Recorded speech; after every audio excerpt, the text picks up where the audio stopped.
What is good? What is good, everybody? We got day 2 of the 90-day challenge coming at you.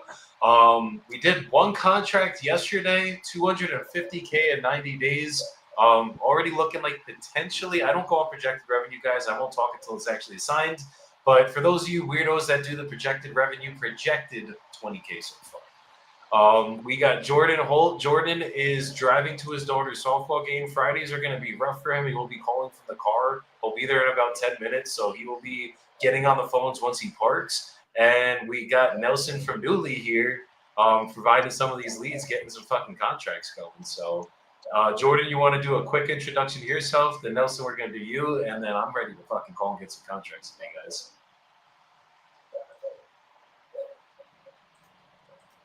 Sorry, I lost you for a second. Can you do an intro yourself, Jordan? What'd you say?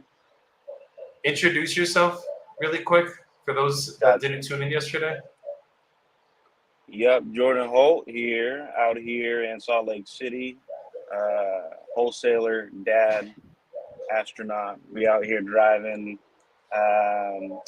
But yeah, been wholesaling for about 5 years. Linked up with Joey Bibbo through a community about 6 months ago or so. Joey and I have done a few deals together, closed and funded. And we've been using Newly for the past couple of months. We love the lead source. We love the leads. So big shout out to Nelson. And yeah, we're just out here on this 90-day challenge, setting a big old goal. Yesterday was my first day ever going live making calls, and I had an absolute blast. And I am excited and looking forward to doing this for you guys over the next 90 days and just trying to frag out and lock up as many deals as we possibly can. Let's get it. Let's get it. And then Nelson, you want to introduce you and Newly really quick? Hey, this is Nelson with Newly, your favorite lead provider if you were trying to get started and get going today. We were here yesterday. Like they said, they locked up one contract. I think they sent out like 5 offers. So this is going to be, I can't wait till the end of the 90 days to see where we land this plane. So Nelson with Newly, come check us out. Use code SHIRTLESS for 50% off your first month, and let's get you going. Let's get it. Let's get it, guys. All right, I'm going to get right into the action today because I'm itching for another contract. We got a lot of contracts. I need 50 contracts myself that got to get locked up in the next 60 days so we could fund by day 90. Quick update, had a little closing yesterday, 30 grand assignment fee, JV deal, netted out 20 grand, or I'm sorry, Jesus, 15 grand to the company. Most of my JVs that we do, exclusive JVs, 50-50s. That one was in Orlando, Florida, pretty easy deal to move. It was the guy's buying it as a wholesale. He's going to probably maybe touch the kitchen, like maybe, and then put it on the market, sell it, make a quick like 60, 70 grand for himself. So that one just closed. We got a couple coming up next week. But that does not count for the challenge, guys. So quick updates on that, but we're keeping it real with the numbers. Nelson's actually creating these charts, so every day you guys are going to be seeing our fucking numbers, seeing where we're at and what actually gets assigned. So we'll keep that going, and I'll be fully transparent with what actually closes, what cancels, all of that shit. And the goal is to keep our contract to cancellation rate around 50% with a 10 grand assignment fee, closing 25 deals closed and funded myself and Jordan. So basically 500 grand will be closed from this challenge total by the time we're done with this thing. But let me get started on the phones, guys. I'm going to go through the conversation, see who hit us back yesterday, and see what we can't get figured out. Switch this to the inbound. Assign to me. Hold on. Okay.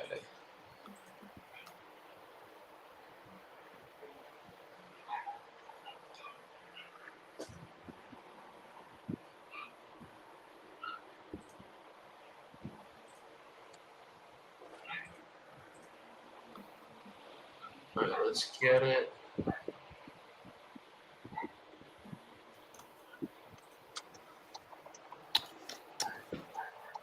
Let's see. So, guys, if you guys are doing text campaigns, any texting marketing, anything on that, you're gonna have some really funny conversations that end up coming through the pipe. Like this one guy was basically like, he said, how much are you offering? I said it depends on the condition. That's why I would need to get on a call to see what we could offer. If you're serious about selling, we could set up a time this evening to go over the process and see what I can offer. And then he said, unless you're offering well above market, I'm not interested. I said, yeah, I would never pay above market. I don't think you would either. Not looking to bother you. If you ever consider selling, I'm here to get this done for you, but it has to be fair for both of us. He said, sounds good. So what I did there, guys, is plant a fucking seed for the future. I don't know if that guy will be ready to sell in a month, in 3 months, in 6 months, in 12 months, or if he'll ever be ready to sell. But if he is, he gonna call me. That's all I know. Hey, Joey, take a look in private, and then if you want to try that out, let me know. I know you're let's going go. through your drip. Nelson's making me not even have to do much here, guys. I can't tell you if it's going to be a hit or miss, but I could just you see what I see. I'm calling a contract on that one. First call. Let's go. Yeah, right. First call a day contracts. I mean, that'd be miraculous, right? It's usually how it goes for me. I mean, fuck.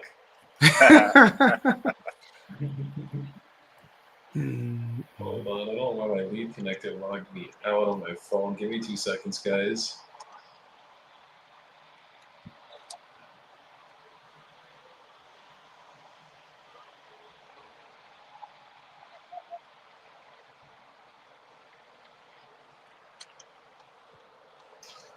All right, 2 seconds, guys. I just gotta get the lead connector on my phone. For some reason they logged me out.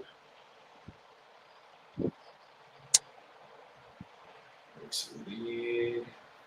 It's not a problem. We're on day 2. We've already got one contract. We'll be logged. We'll be locked. We got into time. Yeah, yeah. We got plenty of time. No, we can't live. We can't live that life. Let me just check my. Yeah, from yesterday's call. And I showed the contract, as you know. Jordan was dreaming about Willie last night, Nelson. He was like, I ain't letting him win. Willie's not the problem. It's Willie's wife is the problem. Nah, I'm gonna get her. Marcel said yesterday. Marcel said yesterday to hold on. He said, wait, hold on. Sorry, guys. I'm multitasking. We know how my brain works. Right. He said yesterday, send Willie's wife to a spa for $50 for the day, Jordan. You'll get her locked up. Not a bad idea. I'm trying to tell you, man. I've done some things to get deal. I haven't sent anybody to a spa, but I sent this one lady. I sent her Starbucks gift card and a brand new Stanley to her door. Dang. Just to whatever. And you know what, this lady, and I gave her like a little bit more, but she was already netting nothing. She lived in another state. I was buying this house from her to help her out. I literally made like $1,500 on the deal. Not that that's nothing. Gave her a Stanley and the gift card. She goes, that's not even the color Stanley I wanted. Yo, that's crazy as hell, bro. Man. It was crazy. Hey, little man. All right, I gotta ask. Can you close my door? I gotta ask, guys. Hey, all right, you gotta What's go. a Stanley? It's like a cup. It was really hot. Like it was really hot a while back ago.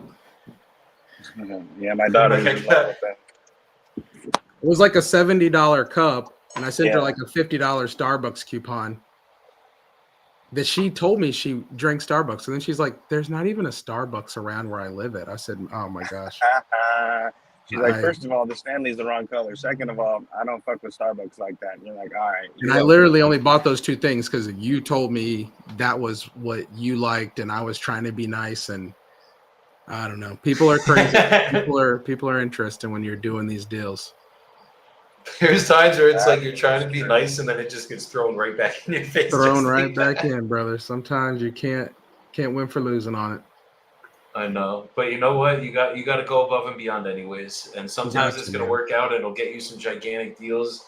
Sometimes they're gonna be like, "This wasn't the right color." The funny thing is, I think every deal that I made that's been over 50, 60 grand, it's just gone off without a hitch. Every deal that's been like $1,500, $900, I had to put them in an apartment. I had to put them in a hotel for a weekend. I sent them a Stanley Cup. I got them a rental car, a U-Haul, all kind of crap. Small deals are always the hardest, brother. That's facts. They sure are. Bro, it's the funniest. I forget who it was. Someone once came to me. He was like, Joey, why don't we stop locking up small deals? And like, because they're always the hardest. And I'm like, you don't. I didn't go and try to do this, guys. I wasn't. I didn't lock up the deal, and I was like, guys, we're making $1,000. It's just like after you market it and things come up, like it ends up squeezing out like that sometimes. And you got like, I'm gonna make my $1,000, guys. I don't know about y'all, but I'm closing. I'm not gonna walk away from the deal because we're making only $1,000. That's just. I did that in the past, and I actually got my feelings hurt, my emotions hurt, because I had this nice old Colombian lady, and I had to end up canceling on her. I thought that we were going to be able to make 10 grand on it. I had an offer for 5 grand. This was like probably 4 years ago by now, and fucking couldn't. I didn't take the 5 grand offer. I was like, nah, 10 grand minimum. I'm not making less than 10 grand. And I'll make less than 10 grand now, guys, because I felt so bad having to tell that woman that we couldn't get it done for her. She was like the nicest fucking lady. So, moral of the story, guys, you got money in the line, fucking take it. Don't be greedy. It's always those deals because it's always on a home where they're already only selling it to you for 7 to 8, 5 grand, and you've only sold it for 7 if you got it for 5, and you can't really go back to them and be like, hey, you're only going to net now 4 on it, like, or I got to cancel. Yeah. Like, no, you're going to net your 7. I'm going to net my grand, and I'm going to smile. Maybe cry at the closing table, but I'll smile. I'm happy that I was able to help you. And that's what it's all about, right? I helped you out. We're good to go. 100%. 100%. Let's go, Reginald.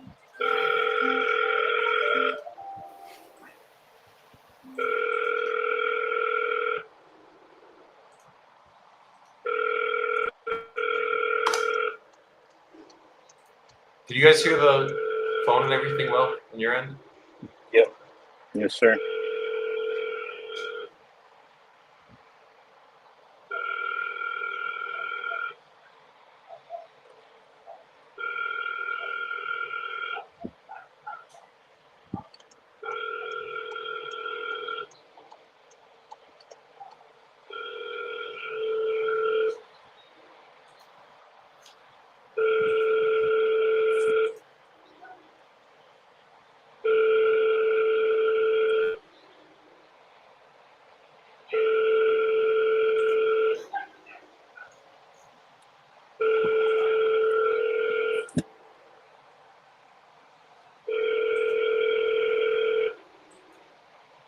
This must be a house phone. It seems like it. We'll try one more time. We'll know right now if it gives me the dial tone.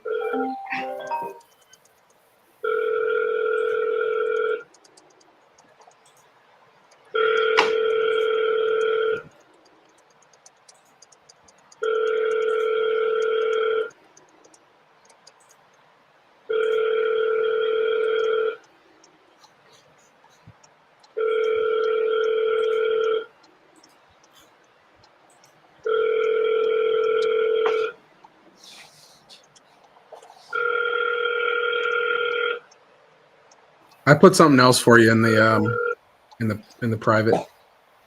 Oh yeah. We'll follow up. We'll just keep on that one on the follow up. Oh, San Antonio too. Let's get it, bro. I like that market. TC lives there. I'm just gonna manually put these in. Man, I'm out here trying to shave minutes off this estimated arrival time. Dutch Bros took way too long this morning, brother. You're good, bro. I'm up here. It's okay. I'm driving the ship, Jordan. You know, if you're gonna compete with me, you're gonna have to call. But I know you're not gonna be mad at me, but my daughter might when she has to run laps when we get there. Oh, You're gonna be looking at you a little bit different. Yeah, a little bit sideways. I felt like I was running laps this morning, bro. We've been doing these 19 flights of stairs every morning after the gym, and God. I had my team meeting while I was doing it this morning, and I'm literally like, I was fucking dying, guys. That's hilarious, bro. 19 flights, bro. That's a lot. I was hoping my girl forgot this morning. I was like, I literally was on the phone. I was on the team meeting on the Discord. I'm like, guys, let's just pray she forgot. Let's pray she forgot. And with her little devilish smile, she's like, walking around, fucking goes right up to the stairs, opens the door. She's like, let's go. And I'm like, fuck. You're like, babe, don't you know they got an elevator in this bitch? They def got an elevator. She's like, babe, don't you know you gotta lose some weight? That's cold-blooded. Cold-blooded, bro. Yeah. That's the one thing. Colombian women are very straightforward, bro. They will tell you exactly how it is. They tell you straight what they're thinking, huh?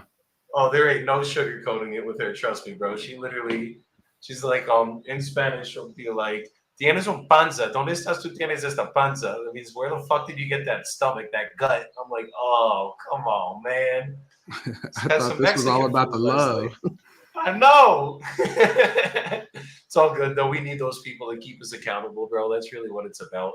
There you go. I'm trying to have shredded 6-pack abs soon. We had it in the past. We got to get them back. And then when you step out, she'll be like, "No, you need to put a shirt on. It'll be no more shirtless, no more shirtless." Joey. Exactly. She'd be like, "Now put it back on. Now everyone wants you. You gotta chill with that."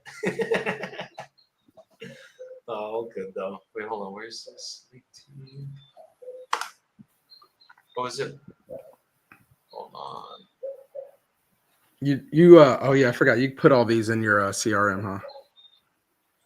Yeah, I gotta basically get you in here so you could start like jamming them in while you're instead of putting them in the chat. Yeah, and then obviously we're gonna set up the automations and everything and get it freaking going. But for now, it says I added her. Hold on.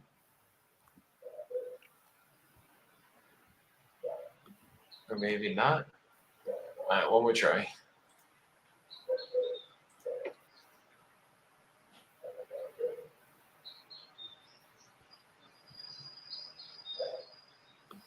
It doesn't help that she has like a crazy last name. Oh yeah, I don't even know how you pronounce it. I don't even want to try. Exactly. No, thank like you. This is a last name. I'll spell it to her when I'm confirming it. I ain't gonna try to say it. Exactly. Is this Joey M? You got to get your teacher on. All right, let's see what this is. Okay, I didn't add it before. That was my fault. All right, let's get it. I'll start calling as we're loading this up on this end.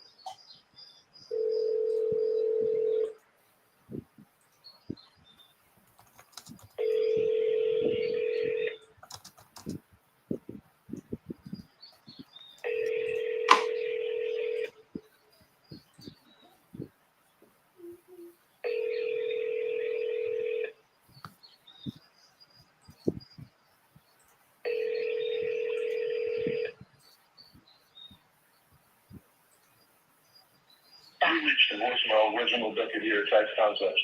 Please leave a message at the sound of the tone, and we will get back with you as soon as possible. Wait.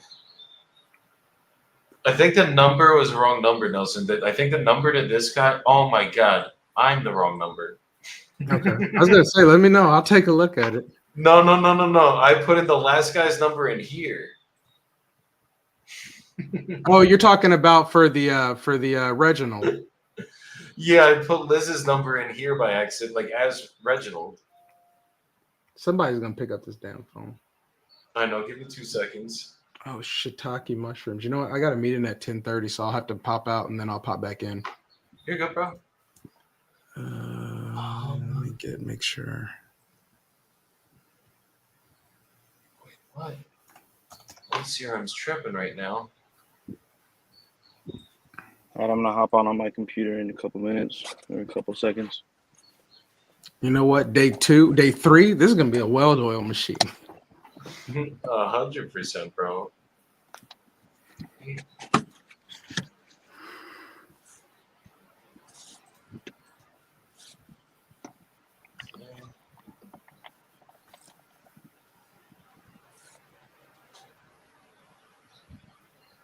We getting there, guys.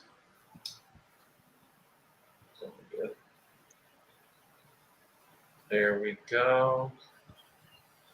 No, but it's not changing her number in the CRM. ¿Por qué? Yo no sé. Este pinche cosa no quieres trabajo para mí hoy. See. It's basically okay. I'm gonna have to delete her and then re-add her. That's what we gotta do right now. All right, give me a sec. I'll be right back. I got you. Do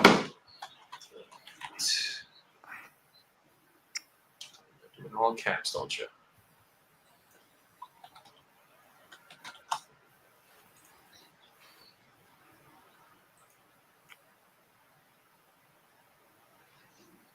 Okay.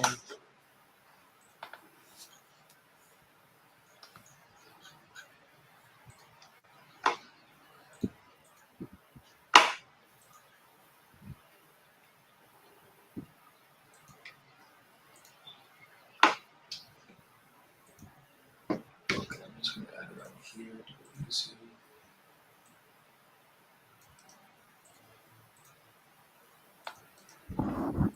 I also got to figure out how to split my screens on my computer, Nelson. Once I get that figured out, everything's going to be quicker. Oh yeah, I hear you on that. It is in Spanish, though. The bilingual system over there. You got the Jamaican keyboard, the Spanish screen. Oh, wait. Yeah. Okay, Jordan, you're up here. Yep. Can you hear me? Yes, sir. Hell yeah. Car dials. Let's get it. Okay. Dude, it's saying it doesn't. Okay, hold on.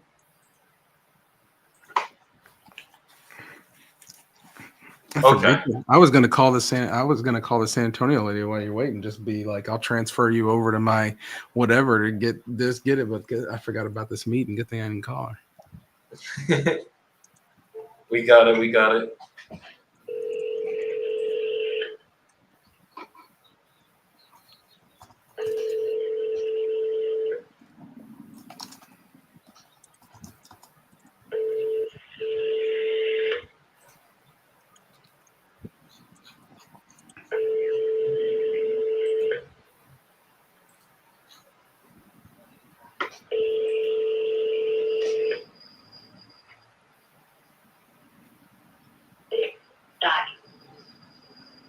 Hey, Liz. Please leave your Right. message for 3. It was like a long enough pause. I thought she might Yeah. have answered. Now we'll put her in a follow up. No, we double dial out here, Nelson.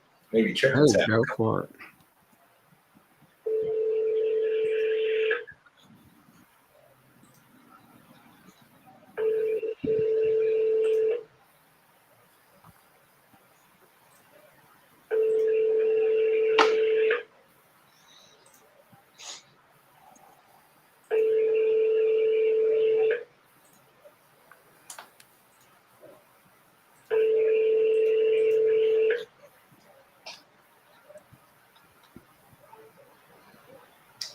Nada.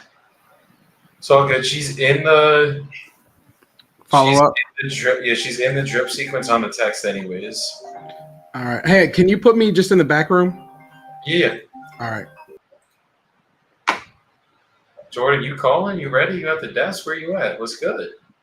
Yeah. I'm pulling up Investor Plug right now. I'm about to call this lady Josefina. She texted back late yesterday. So are you on a hotspot on your phone? Is that what's going on? Yes. Okay, because we got to figure that out then, because it might turn off the stream when you try to call. You think? I mean, try it, obviously, but that was what I was thinking yesterday. You might got to go get the wife's phone and be like, I need the hotspot on your phone, and then you call from yours so that we can hear you. Ooh, she is at home, brother. I'm out here solo dolo dad life today. Let me see. I'm gonna call her. I'm gonna call Josefina. Hold up. Let me try get, it. See if it keeps it up, and I mean the connection's good though for being on a freaking hotspot. yeah. Let me pull up Josefina so I have her address. This is in Palm Coast. I think that's Florida. Yep. She wants $85K.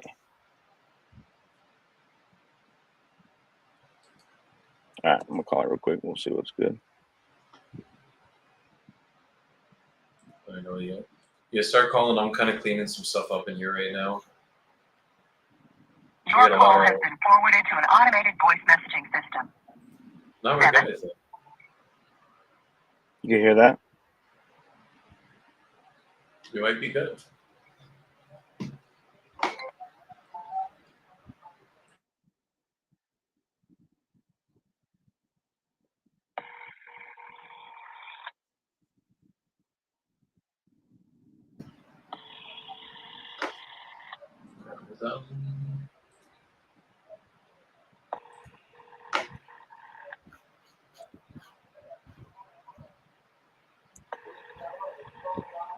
Your call has been forwarded to voicemail. The person you Come on, Josephine. I feel like the first call didn't go through. Should I triple tap her? Yeah. I always triple tap. If I'm being honest, just depends on the day. Today feels like a triple tap kind of day.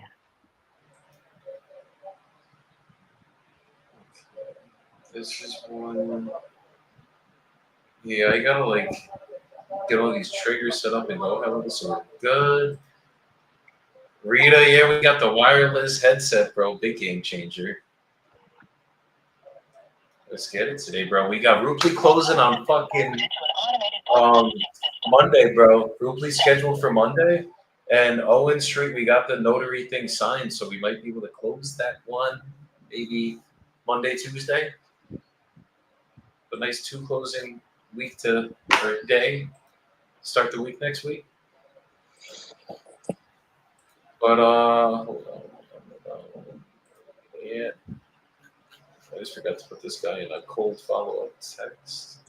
Is it still morning in Florida? Florida? It's 11:28. All right, I can say good morning then. I'm gonna shoot her a text real quick. So the cool thing with Go High Level is I basically have it that I change an opportunity to a cold, and then it's going to automatically get a text. That is And then it nice. So goes you to change the status and then adds it into a drip automatically. Exactly. Yeah, that's nice. We're building out when me and Marcel get this shit really built out. It's going to be fucking really cool. It's going to be really cool. There you go. Automation. Boom. All right, cool. Interested.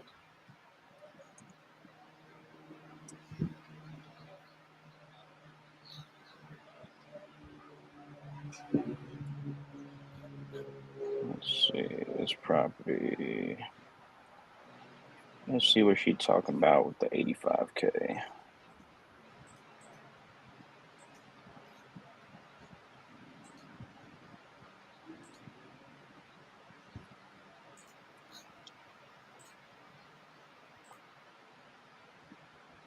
Oh no, Sean, what the heck?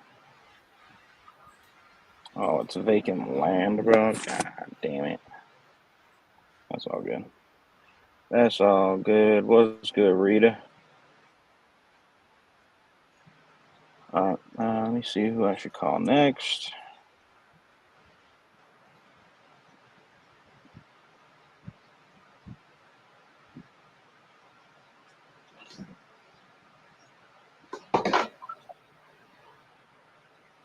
I think I have to like completely change the language on here to figure out how to do that when we're off the live.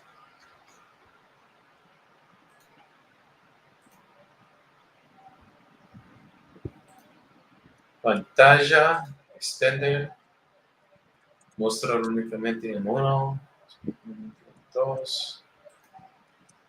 For this one.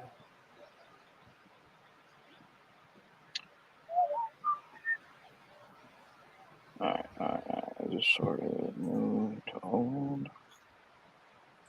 How do you make it so a screen's a double screen? Yeah, so one screen. Yes, like I have like a computer screen that's like a big one. I just want to make it like a split screen on both sides. I mean, Las tres you could just pestañas más recientes. resize the windows individually. Like if you're trying to have two browser windows open at the same time. You could Just do go to the that, but top. there's a way to literally have it like two specific screens. You got to go to the screen settings probably. Yeah, But you're on that's a where I'm on a right now. Windows, and I don't know how to work a Windows computer anymore, my brother. So Apple gang for life out here. usando. ¿Alguien hablamos español? Envía mi ayuda para entiendes esta pinche página, pantalla. Anyone out there speak Spanish? You could help me try to fix this. We'll get it figured out. Fuck. All right, whatever. We'll do this at a later date. All right, cool. I'm just going through these conversations really quick, cleaning some shit up so that we're organized, and then I'm gonna start blasting out calls and getting some fucking contracts. Yeah, I'm about to call this guy real quick if I can find him. William Worley. Let's do it. What did I have a name on there?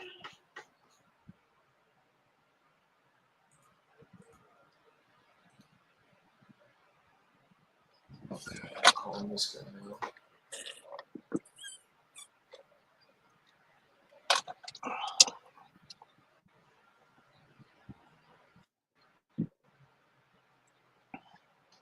That is an unavailable headset. Okay.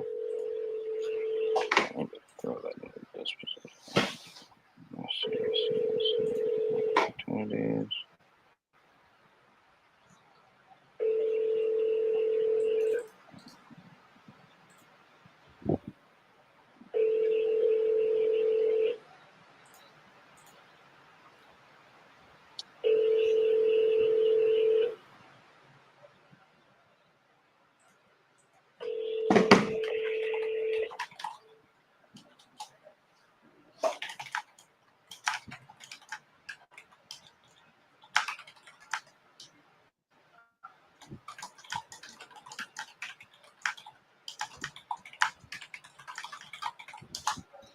All right, some chat GPT going calling.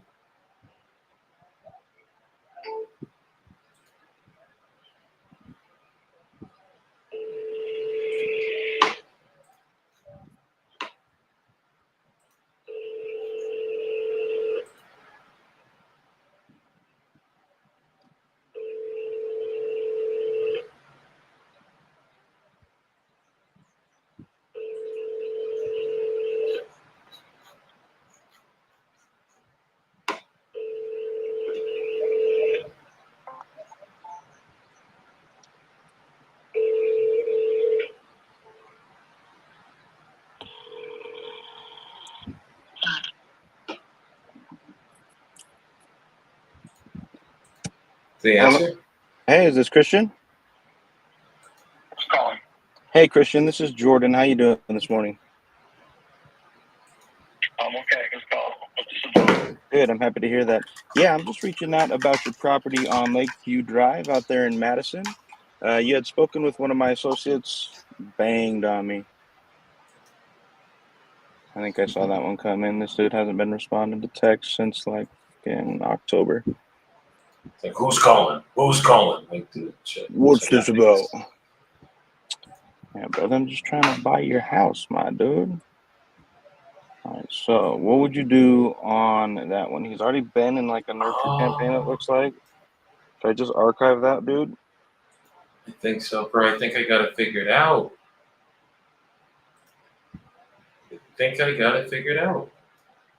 What you do? What are you trying to figure out? You basically just use the mouse and drag and drop it, and then it'll have like the split screens. That's one way to do it. So okay. So now I could have like my prop stream up right here. I could have my freaking conversations right here. Or I could bring this over here so I could like, while I'm like trying to edit shit and then calling someone. Let's go. I love this. And I got my other screen brighter. Guys, we're getting all my tech shit figured out still. Once we're here, it's gonna be over. Game over. Oh yeah, They ain't ready for it. making everything. I'm ready for it, bro. Yo, you wanna know what's I don't know what's crazy, about to bro? hit him. What's good? I'm gonna be. So I got to the softball field at basically 9:15, and our last game of the night potentially starts at 9 p.m. Brother, Jesus. I'm gonna be here for like 14 hours. Yeah, that doesn't sound fun. Nah, it's all good. I mean, blessed to have a job like this doing wholesaling that I could just do remotely. So if shit got to get handled, I could just whip out the laptop and we're good. But yeah, it's gonna be a long day out here. All right, Carolyn Grawl. Let's see what's good with it.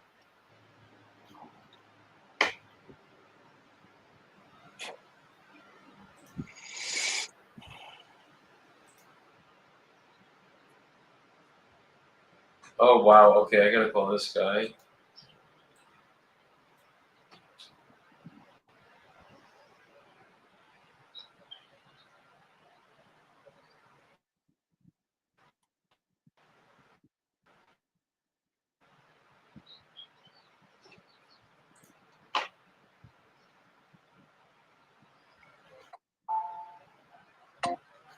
Come on, man.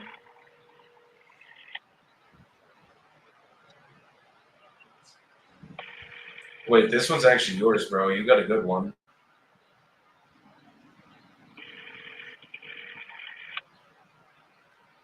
Just switch the ownership really quick.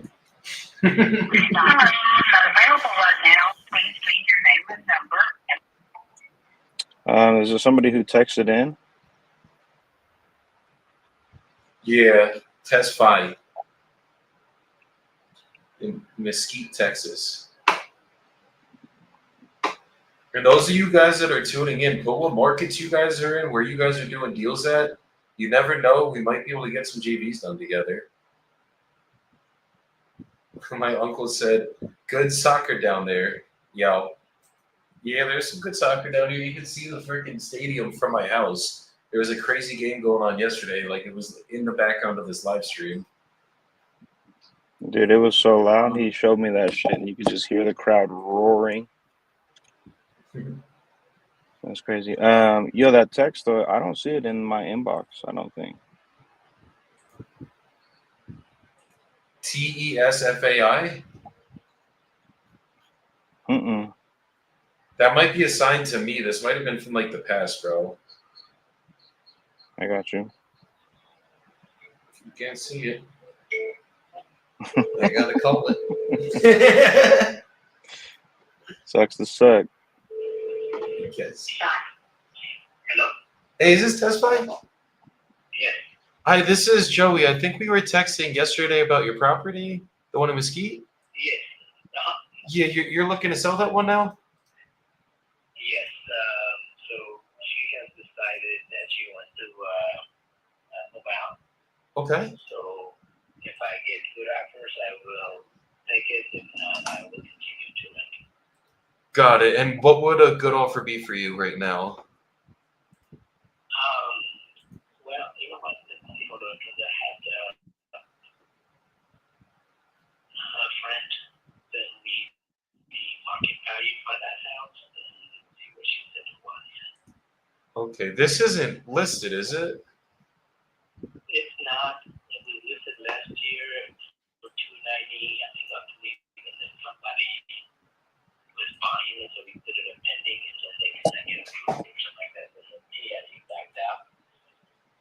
And then I said, you know what, forget it. I'll just keep renting it out because there's a lot of people out there who want to rent. I just want something closer to me. I just want to sell it, and another one closest to me. It's just too far away from me. That's the only reason I'm selling it.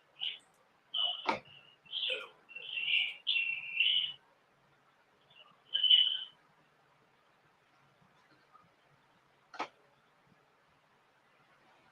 So it says it's been pending for like 900 something days. So obviously this is an error. Something's going on here. Please leave your but we will see, guys. Okay.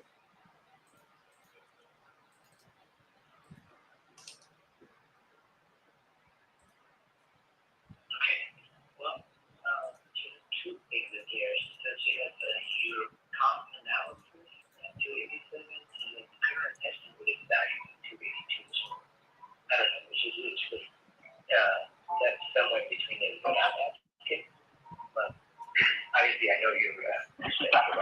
Yeah. Okay, so I've had so many calls by the way today and yesterday. A lot of people interested. So what I'm trying to see is if I can get something pretty close to it. I understand I'm not going to get anything that much because obviously you're an investor, so you're trying to make money. So, but as long as you don't lowball me and stuff like that, I'm interested in talking.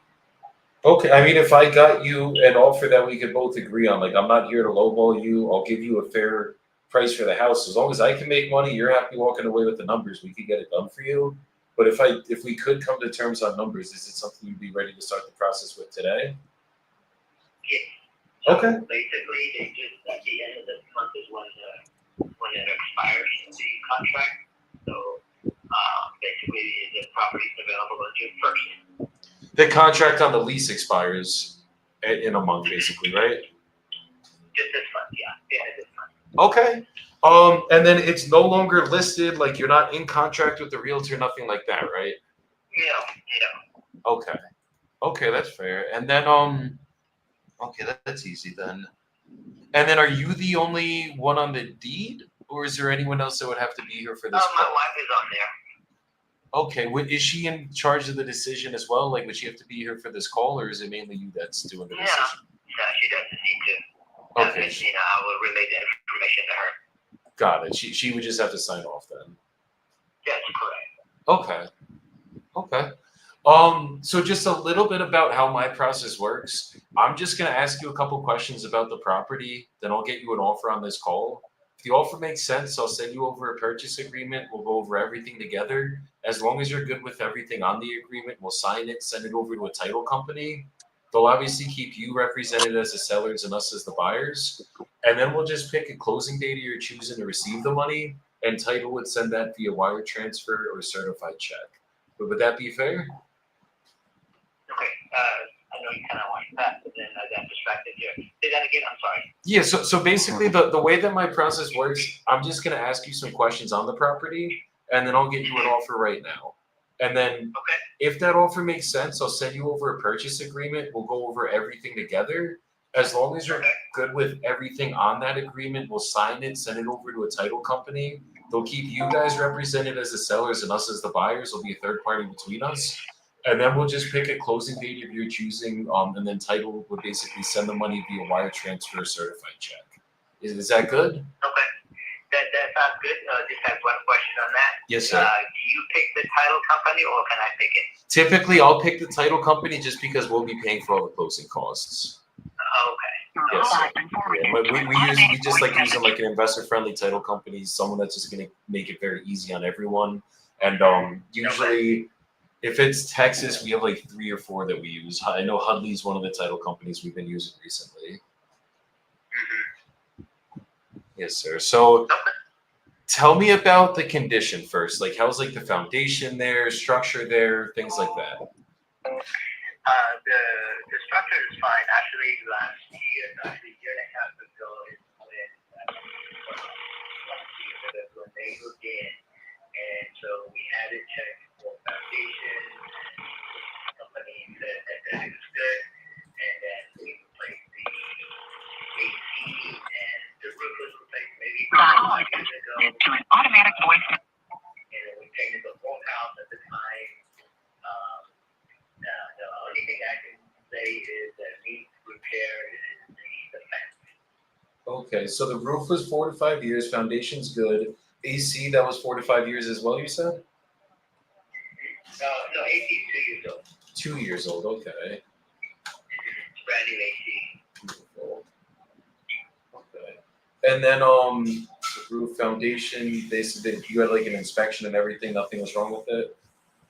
Yeah, because there was, like back on the Sheetrock? ceiling tile. Yeah, sheetrock.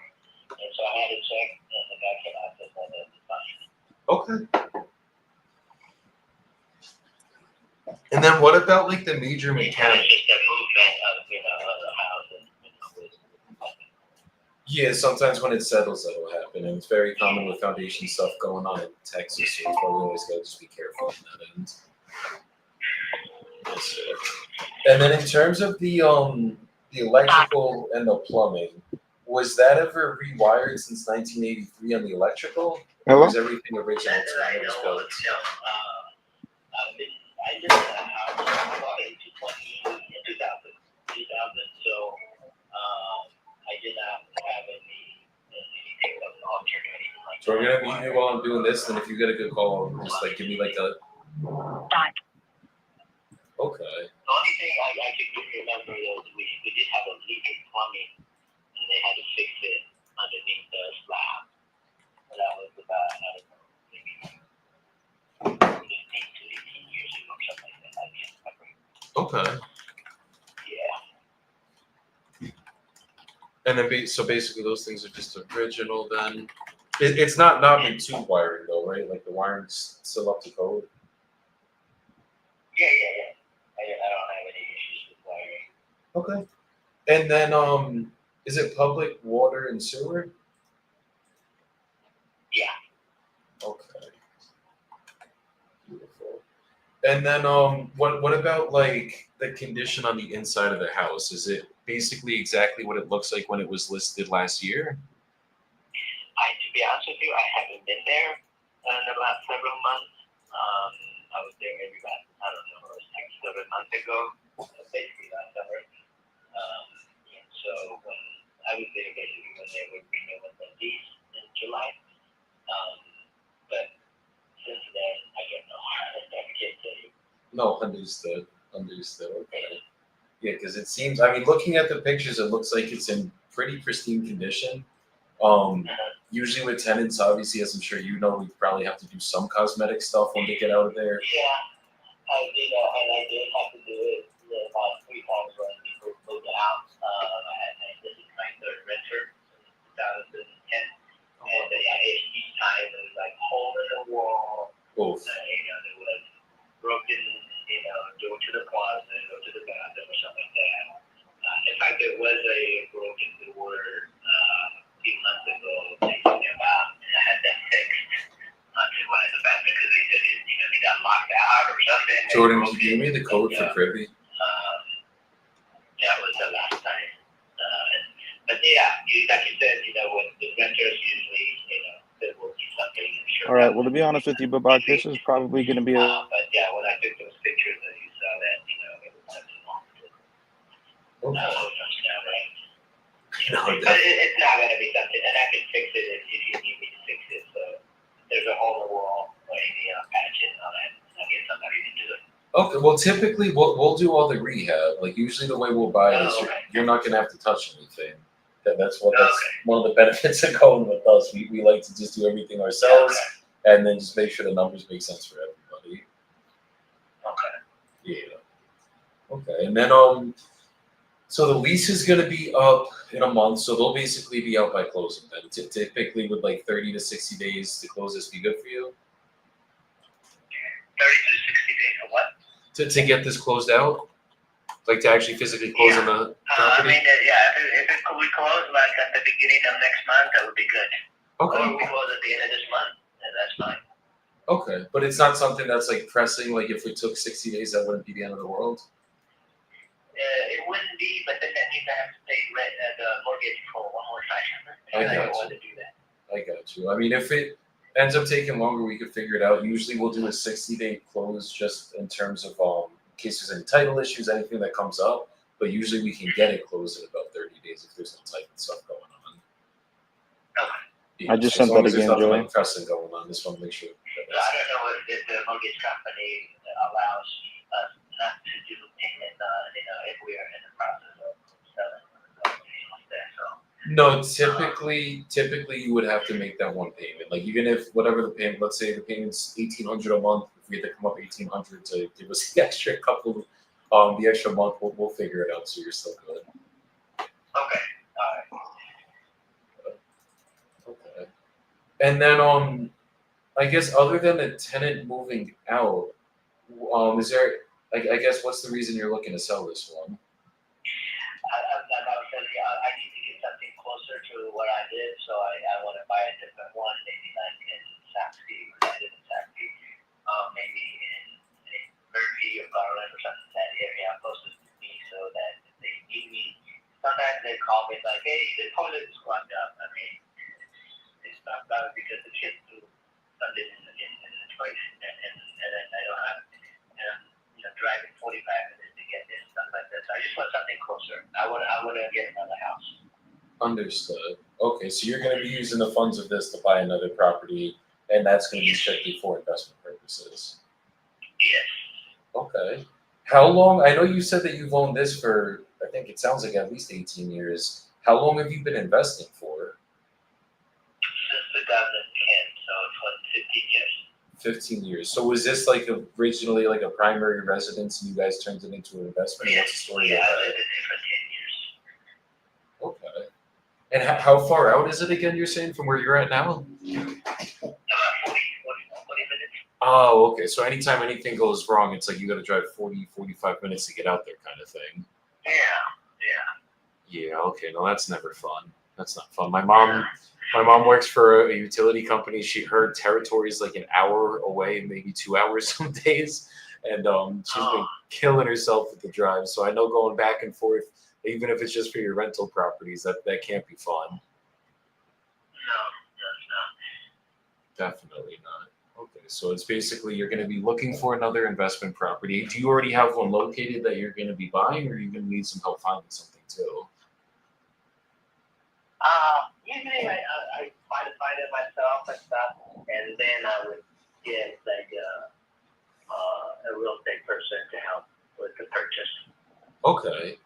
And do you like look for fixer uppers, and then you're going to like buy it cash and then like refinance into a mortgage, or are you trying to just buy something with a mortgage essentially that's already fixed up? Usually I try to get something that's already fixed up. But this time around, I mean, if I find something reasonable that needs to be fixed up, I can do that as well. So in the past, I didn't have the extra cash or anything to do that. This time, since I have the equity of the house, I should be able to. Hi, is this Carolyn? Okay. No, that makes a Hey, lot of Carolyn, sense. this is Jordan. How you doing? Because we're always coming across deals that we don't always take down ourselves. And I'm sure we might be able to find you something on the back end too, if anything. I mean, we'll find fixer-uppers, we'll find really good properties. It always just depends on the deal for us. But maybe we could help you with that search as well when the time's ready for that. Sure. I'll keep your number. Is this like your cell phone or your company phone? This is my company phone. I'll definitely text you with my cell phone too once we get off this call. Okay. Yeah, definitely. Absolutely. Okay. And then how has it been being an investor? Had like any crazy tenants, anything like that, or has it been pretty smooth sailing for you? Well, so far, I've been lucky. I've been screening them very well. And so they've been okay. The first one lasted 5 years. The second one is there for 7 years. And this one is 2 years. I think she loves the house. She doesn't want to move. The only problem is that she said she can't afford it because her husband left her basically. So it's been hard for her to afford a house, and so I think she may be moving to an apartment or something like that with her 2 kids. Got it. Yeah, that can't be easy then.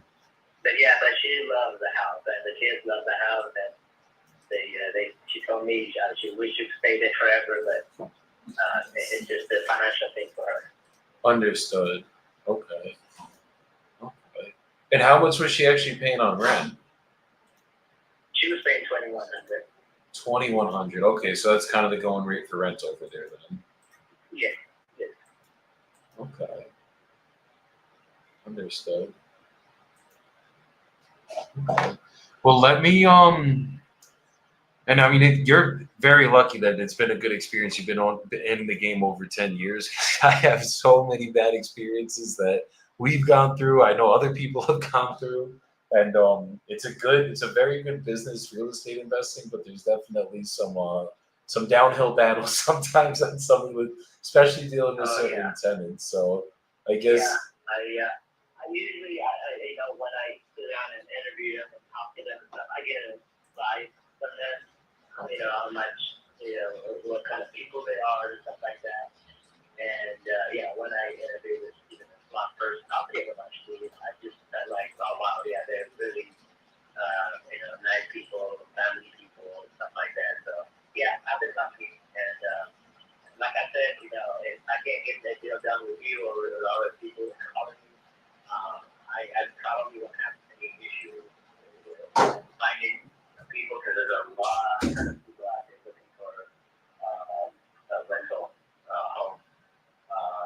Like I would put an ad, like a phone number outside the house, and the same day I'll get 20 to 30 people call me. Oh wow! Yeah, no, it's definitely a good rental market for a fact out there. Yeah, yes, it is. It is. Absolutely. And I'm looking at like the numbers over here. I mean, there's some good comps definitely in the area. I think retail for your home is something close to like that 250 to 290 range. I see why your realtor was saying kind of 290. I mean, there's definitely a couple homes selling for that fully fixed up down to the nines. So I can see those numbers. If we could rent it, like I still gotta dig a little bit deeper. I'm gonna get you an offer in about a minute here. But if you're gonna rent it, it could only go for 2,100.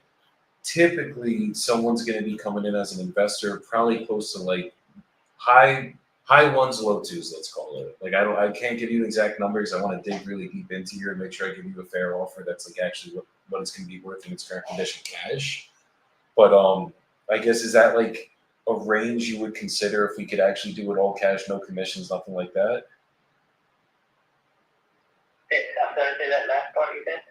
Is that like a range that you would be open to, like something in the high ones, low twos, if it was like no commissions, you don't have to do any work when the tenant gets out of there, stuff like that? You know, I'm still trying to answer that. What does that mean, high and low? So I didn't hear any numbers. basically somewhere between like, let's call it 180 to 220.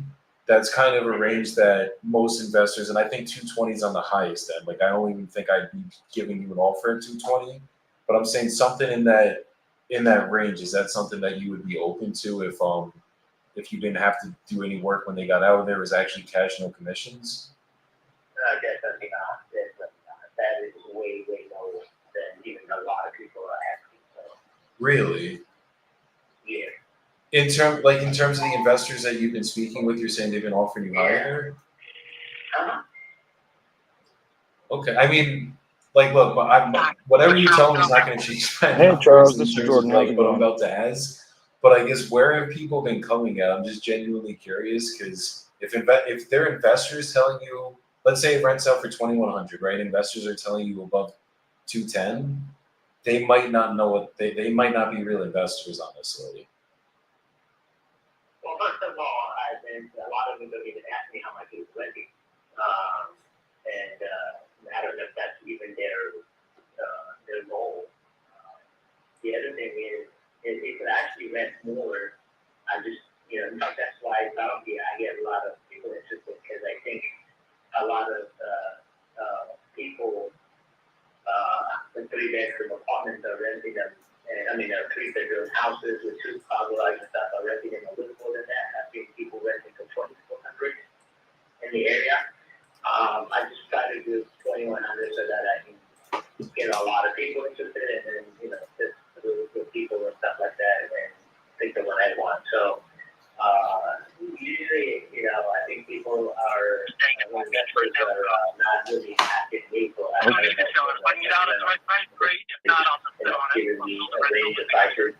they say, we'll give you this Okay. much.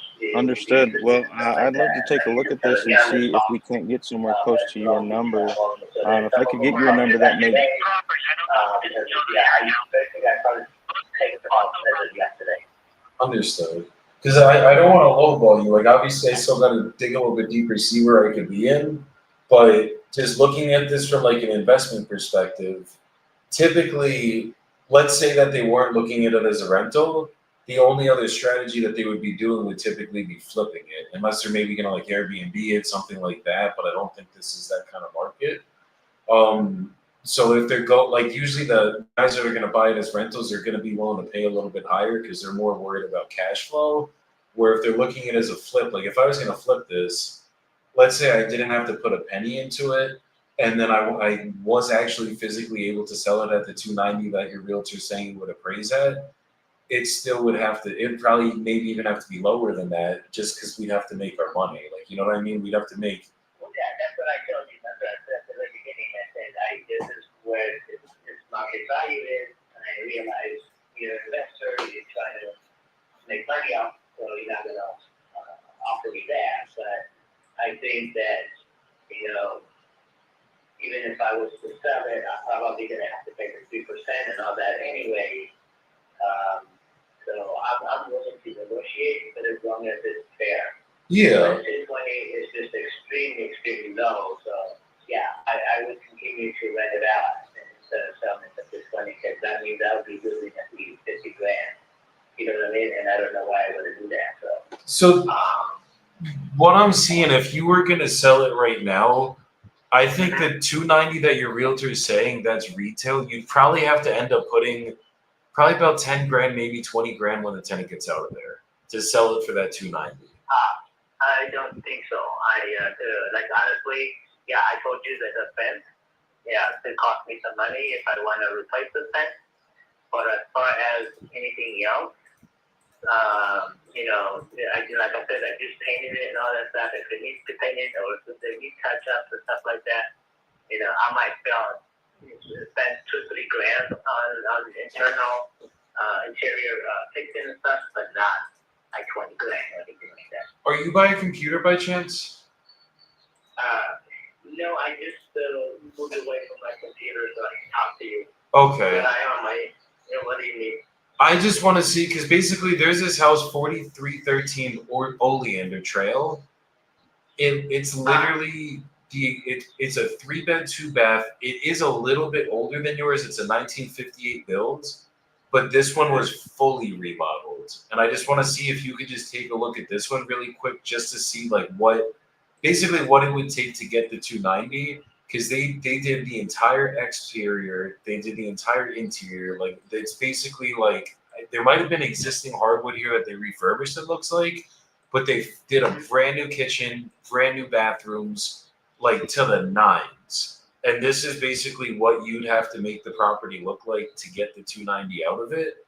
So that's why I was thinking probably about 10 or 20 grand. Because I'm looking at the pictures online of what it looked like when it was listed. Yeah, that's what I'm saying. I'm not looking to do that. I understand that I could do that kind of stuff, but that's why if I don't remodel, and then let's say you offer me let's say 270,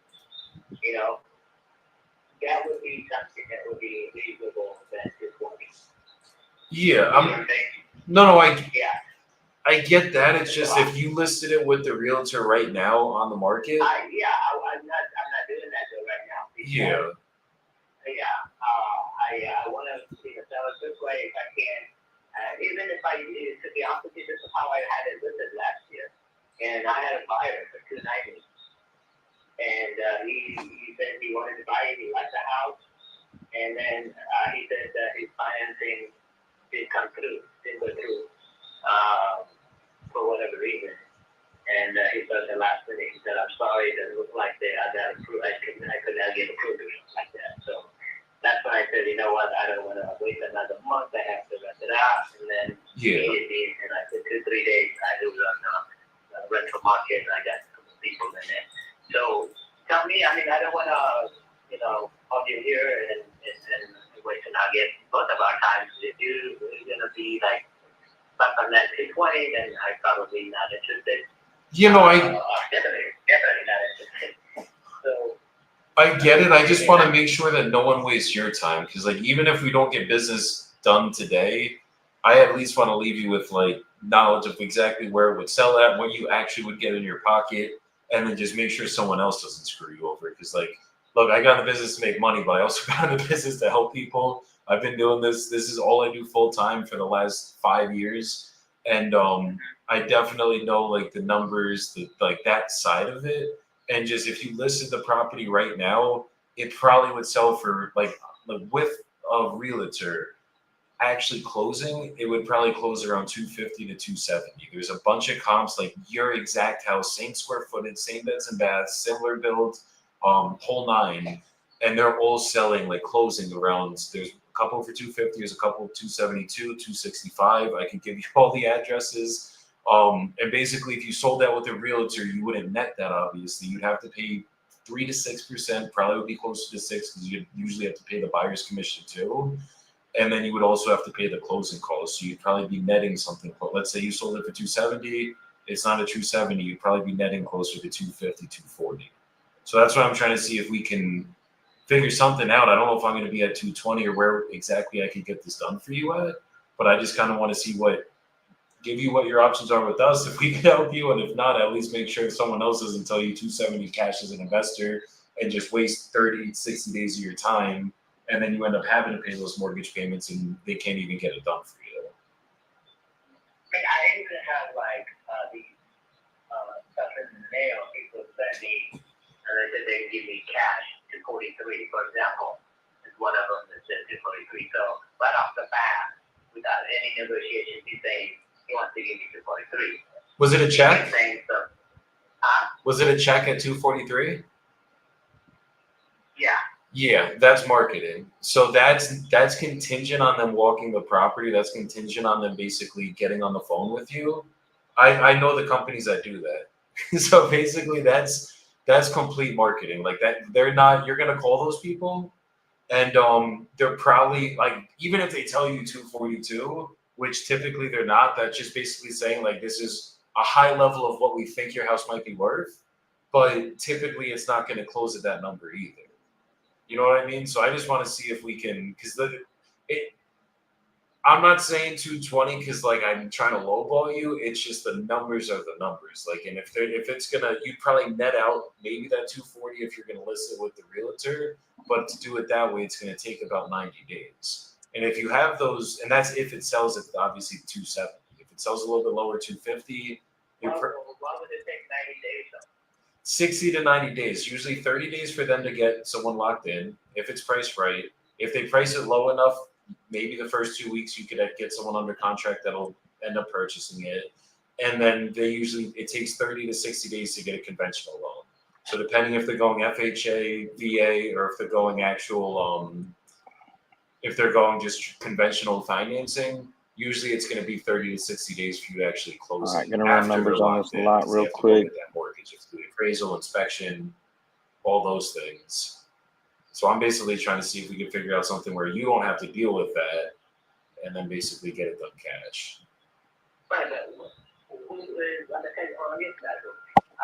What's your best offer? Tell me what's the best offer, and then we go from there. But if it's something that we can't dispose, then I'll just have to move on. Yeah, I get it.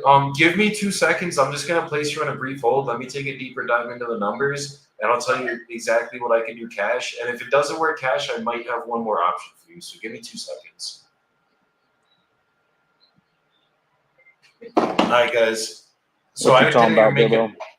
I didn't make an offer yet, but I was just basically like educating him a little bit, just trying to set his expectations because he was at 290, and I'm like, before I go put him on hold, like I'm looking at the quick numbers. It's rented out for $2,100 a month. I know we're not going to be at 290, so I basically was like, realistically, an investor is going to be in a range. I knew 220 is probably the innovation offer, 180 is probably the cash offer. So I was like, I'm probably going to be somewhere between 180 to 210 to 220, but I don't even know if I'm going to be at that 220.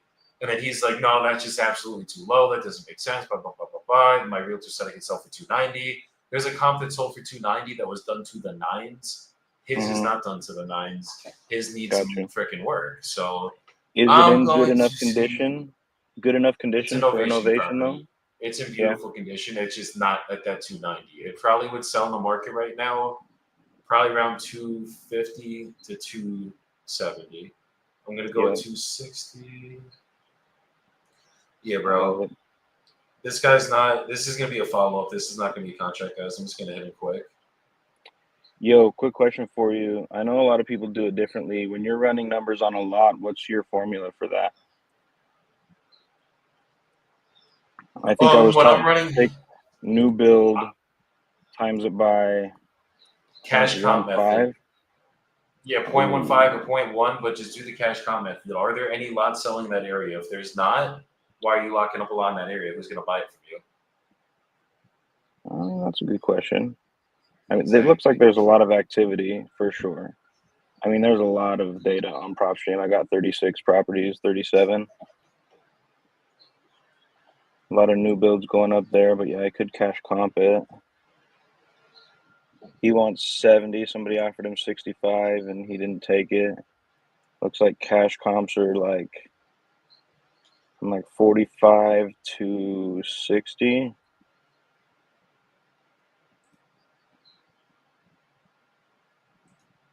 Yeah, that 290 comp kills him. Oh, I don't have the addresses on these. That's kind of weird. What the hell? I've never seen that before. Okay, you still there? Yeah. Okay. So just looking at the comps, if I'm gonna do it straight cash, we'd probably put about 20 grand of work into it. Whether I was gonna flip it or hold it, it still obviously would kind of be around the same price. I mean, I could get this done where you don't have to put any more work into it. You don't have to pay commissions. You don't have to deal with the realtor or do anything like that. And I know it's kind of hard for you to obviously go back and forth 45 minutes every time anything goes wrong with this. So I want to see if we could just work something out today so that we could get this closed for you quickly. But we'd probably be coming in where I was saying, honestly, like 200 to 210 if I'm doing it straight cash. Okay, so I guess that is too low. I'm sorry, couldn't get anything done. So No, it's okay. I mean, as I said, I did have another option. I mean, I have two other options for you. The one, I could probably come up a decent amount of money to get this done for you, but basically it would be where I would be making you payments. It wouldn't be a straight cash out on it. Like, we would own it. We've done this for other people in the past where the house is in good condition like this. I would honestly rent it out to somebody. And then the benefit of this is you would basically still get the monthly payments without having to deal with the property. So you'd never have to go back here, never have to do any rehab. And basically you would be becoming the bank. If I could do that and I could come closer to that number that you were looking for, do you think that's something you'd consider? okay, I don't understand this option though. So you don't own it, but I still get the money. What is it? I don't get it. The deed would be transferring into our name. Whatever payments are left on the property, we would take over all of those payments. And then the difference of the equity you would be getting in monthly payments. So basically you, instead of you getting, you paying your mortgage and you having to get the rental and deal with the rehab, you would now basically just be becoming our bank and we would be making you the monthly payments, and everything goes through a title company. We've done a bunch of these in the past for other people kind of in situations similar to this. But typically this is a way for you to get more money out of it, probably more than you would get with a realtor or anyone else. No, I see what you're saying. Okay, yeah, no, that won't work because like I said, I need to get a different house and invest, and so I won't be able to do that if I'm getting it monthly. Yep. So that will not work. Understood. No, it's not your fault. And then the other option, I mean, this option, it would just take 60 to 90 days. The other option that we could do, like, basically you wouldn't have to do any rehab. You would, if an inspection comes back, you wouldn't have to deal with anything on this. We would handle everything for you. It's basically a white glove service where we would end up throwing it up on the open market for you. It would take 60 to 90 days instead of 30 to 60 days to close it. That's the only real difference that's important to you. And then you would still net this number that we would agree upon. So if we could come up in price and basically, it wouldn't be exactly that 243, it wouldn't be there. But if I could come up in price and come closer above the 220, is that something you would consider if it would just take another 30 days, let's call it, and then you would actually net that number in your pocket? No, we're still kind of low. I'm sorry. Okay, so even if I could be like 230 in that range, that wouldn't be something you would consider. Yeah. Got it. Okay, well, I just want to make sure, like, if someone's offering you cash above that 230 range, just please double vet them, make sure they're real, make sure they know what they're doing, and then it might end up just being about a better option for you to list it with the realtor. Maybe put the 10 grand in to make it look like that other one, sell it for the 290, and then that really might be the best option for you. Okay. Thank you. Okay, I appreciate your time today. Uh, Okay, and if anything changes, I'll shoot you a text with my info again. And even if you end up wanting to look for other properties and everything, I mean, we always have deals. So, but if anything, if we can't buy this from you, maybe we can sell you one that makes good sense for you too. okay. Thanks. Okay, I appreciate you. Have a great rest of your day. You too. Okay, take care. Bye-bye. Okay. Good stuff, bro. Good Didn't stuff. get the contract on that one, but I mean, I'm gonna pour everything into every call and see what we could do. That's what Okay, we which do. one? I gotta pop off here real quick, but yeah, I want your eyeballs on this. It's listed FSBO on Zillow, has been I think for about 3 or 4 months. He's asking 70. Somebody offered him 65, and he turned it down. And he's like, "I'm just not gonna take less than 70." It's a big property. It's bigger than most lots in the area. It seems like this area is up and coming. Just because I see a lot of comps, there's a lot of lots that have sold, and then there's a lot of new builds that are going up in the neighborhood as well. And he was talking about some big old equestrian park that got built or whatever. That's, anyways, causing the market What's he to asking? move. So he's asking 70. Oh no. I used new build comps, and there's some. I mean, I got an average of like 430, 440, and that calculation got me to like 65, 66K. But like cash comps, it's just hard for me to tell, and I can't look up the addresses on Zillow to confirm that it was off market because there's like no addresses on PropStream. I've never seen that before. I'm gonna You find see it what I'm right now. talking Hold about? on. Okay. Give me 2 seconds. But then yeah, after we Hi. kind of talk about this one, I gotta pop off. So this is why it's a no. Tell me. Ready? Ready, Yeah. ready? Yeah. 40, 45, 61, 35, 59, 59, 45, 48, 48, 50, 40, 40, 52, 52, 50, 50, 50, 50, 50, 50, 40. Every lot in this area is going for an average of about 50 grand. Maybe even a little bit less. I mean, if I really average it out, it's probably going to come around 50 grand. Maybe like 47. So that's public record sales. Maybe you can add a little bit more on the wholesale fee, but I would probably offer him like honestly 40 to 45 grand maximum, and I think that might even be pushing it. I'd say 40, 45 grand. And I would tell him, I would literally read off that list I just read to you, just leave out the 61s and the fucking 60s, and just be like, look, I mean, every lot in this area is going on an average of 40 grand, 45 grand. Some are going for 50, but they're bigger, stuff like that. And I get it. I think his might be like the biggest in the whole neighborhood, honestly. He has, okay, there's one bigger. Let's see, the new build on that was sold for 412. It's 10,000 square feet bigger though. So that's not like, basically they're building these new builds on his similar lot size. So it's not like, if it was like a double lot, that would be a difference. But they're all, like, I see what he's saying, but they're all basically around 50,000 square feet. He has 64,000 square feet.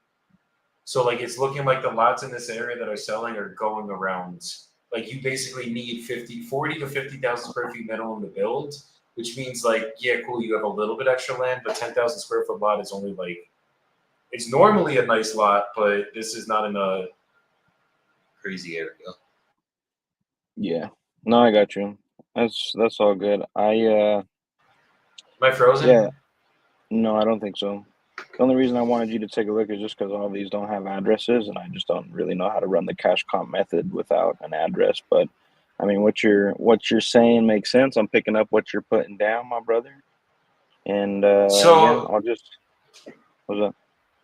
Without addresses, you're fine. I wouldn't even worry about that because I just went on PropStream and did the same thing. I'm just not looking up the addresses. You know what I mean? I'm like, the quickest way to do it on the cash comp method is just look up, like, dude, there's freaking 40, 45. Like, you're seeing all these numbers. So it's like, all right, we know for a fact. It's saying the square footage, it's saying the lot sizes, like that shit. So that shows you, basically, they're all probably just parcel numbers. Is probably what it is. Got you. So I mean, so okay, question about that, and maybe this is good for the audience and the community who's watching, as we're trying to all learn the cash comp method. Like, there's a Oh, lot selling at like 40, 48, 50. I see those, but then I got one at like 60, one at 59.9, one at 61.3. So my question is, when doing this cash comp method, you just grab all of those and average them out rather than find the properties that are selling on the higher end and then use those as your average. Does that question make sense? That's kind of are you asking like why am I not using the higher ones part of my average? Or are you asking why don't I just use the highest ones and use that as my average? correct. Because like with the ARV method that most people know and that most people teach, you go and find not the The highest highest comp. one. Like I'm not looking for the outlier, but like I'm looking for the range where I can find the most comps that are selling at a higher price point, right? So in my head, just the way that I've been taught and the way I've done it in the past, I'm like, I want to take that 60, those two 60Ks, and then maybe throw in a couple of 50Ks, and my average ends up somewhere around 55. And then Yep. if we're doing the cash comp method where I'm adding the assignment fee because these are all off market, I'm throwing the average of 15K on there, and that gets me to about 70K. So I guess my question is, in that instance, would you just use those two higher comps and then maybe two or three of those lower comps and then average those out? Or are you No. just Um, using the lower comps to be conservative? so think about this, right? We're using the cash comps to try to figure out where a cash buyer wants to buy. So usually the highest cash comps are like your turnkey cash properties, right? So like Yeah. if anything, I'm trying to stay away from those and I'm trying to find it's almost like you want to be a skepticist. Like you want to like look for the bad, not look for the good. Cause like when you're going to sell this shit, it's like, well, why did that one sell for fucking 35 and everything else sold for 40? You know what I mean? And it's like once you can find that out, sometimes let's say we're talking about houses, not land. That 30, or let's say it was, I'll give you more extreme, 12 grand and everything else is selling for 30. Usually that 12 grand comp is either a knockdown or fire damage, right? So Mm-hmm. it's like I still want to look into those to see what's going on there. And then I'm also like, let's say everything I'm seeing is like 40, 40, 40, 50, 40, 30, 50, 40, 30. Then you see a 70, then you see a 90, then you see a 18. Like you want to see like the 70s and 90s are the turnkeys, right? They might have been an end buyer too. And then the 13s and the 12s are probably like the fire damages. So I think it's like that's what you want to be aware of. Like I don't want to use the 90K comps like it's an ARV because that is the outlier when like if everything else on average is selling for 50K, probably going to move my property around 50K unless my house is a fire damage or unless my house is turnkey. Usually if it's turnkey, it's going to be hard to do cash. Like usually it's an end buyer that's buying it looking more innovation. Usually if it's fire damage, I got to be around that 12 grand and we're gonna have to do something like that. So I think it's just being conscious on both those angles. Yeah, that makes sense actually. I'll keep that in mind. But I got a couple conversations in. I'll probably make that guy an offer. I don't think he'll accept it. I got a few more people who have texted back in the CRM, so I'll work with those people throughout the day. Clarification: if I'm not live and I have a conversation with them and we lock up the contract, that still counts for the challenge. Yes. I locked up the contract yesterday off the live 100%. It's whatever we Okay. lock up, no matter where it comes from, how it happens, how you get the deal, even if it's a fucking JV, from yesterday to whatever 90 days is from yesterday, we have to close and fund 250K each. So whether Let's it get it. comes, I don't care where it comes from. Obviously, the goal is to have everything come from Nelson and get all these deals done this way and have it all happen live on the call. But I mean, bro, we're usually going to be live for 2-3 hours a day, like every Friday, guys. Jordan's going to be a little out of it because he's going to be on the softball field. But the rest of the week, it's like, yeah, bro, you might have a closing happen at freaking 9 at night. And I don't know about you, but I'm not going to be like, no, I'm waiting until fucking 10 a.m. tomorrow to call you back because I got to go live then and have the content. Like, fuck no, bro. Yeah. It's just the live stream is for the accountability so that we're here every single fucking day and everyone sees we're actually fucking doing this. All right. I got you. Well, I'll work these leads in my spare time in between games and shit today. But appreciate you this morning. Much love to you. Much love to you, Nelson. Appreciate you for the leads. And I got to get out of here. Game's about to start in 5 minutes. So I will see you later on the community call. Let's get it. I'll see you at 5, bro. Let's get it today. Go get some of those All shits right, locked sounds up on the good. softball field. Yes, sir. Wait, You know Nelson, how we you're do it. muted. Oh, I said no. I said I'll see you later. Hopefully your daughter has a great game. Thanks, Hell dude. yeah. No, I appreciate that. She'll have a good Have one her for some sure. grand slams. Hey, that's how we do it. All right, fellas. Let's All right, go. man. Take care. Peace. Peace out, brother. Nelson, I don't know if you were here in that call. I had a very unrealistic seller. I tried to educate him as hard as I could. I'm putting him in the follow-up sequence. Not going to be a contract at all today. He was like, well, people are sending me checks in the mail for $242. And I'm like, yeah, that's marketing, brother. Like that's a real cashable check that he could take to the bank. Yeah, that's called fraud. They're gonna lock you up for that one. Yeah, no, he didn't think that, but he was like basically like, well, I have offers for $242. I'm like, brother, have you talked to them yet? They know what your tenant's paying.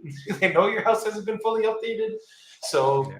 Good guy, really nice guy though. Like really, like he wasn't like he's what I'll call an unrealistic seller, but not like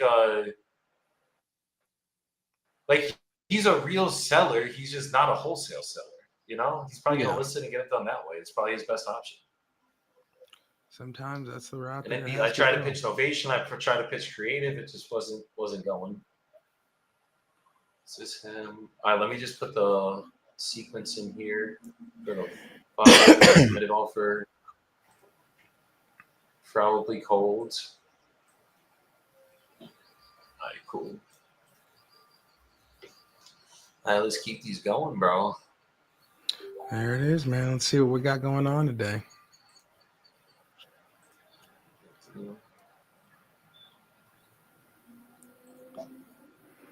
Grind don't stop on a Friday. No, it does not.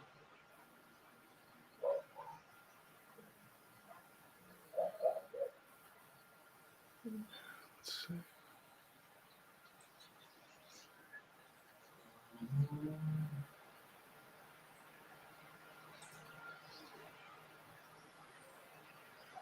I gotta learn how to set up the triggers and go high level too, so that basically if someone says like no back to a text, it just automatically puts them into the archive and then they'll follow up in like 6 months or some shit like that. We gonna mess around with it. I'm gonna figure it out. No, man, it's just how the game goes, brother. Oh yeah.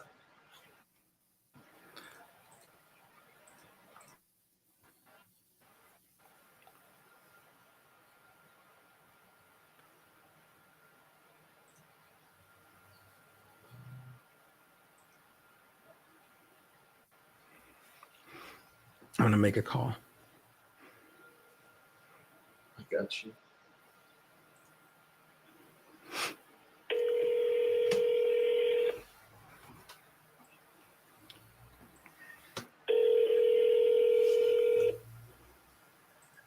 Nelson said he's signing the contract before Joey today, guys.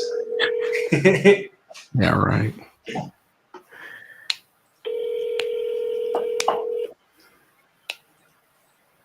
This is Ethan. Leave me a message.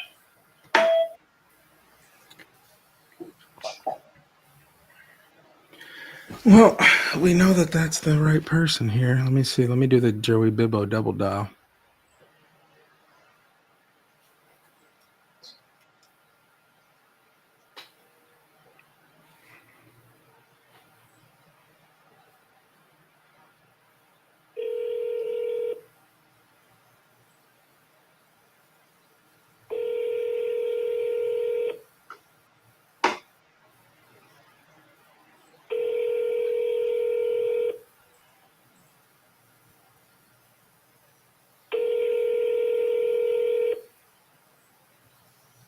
This is Ethan.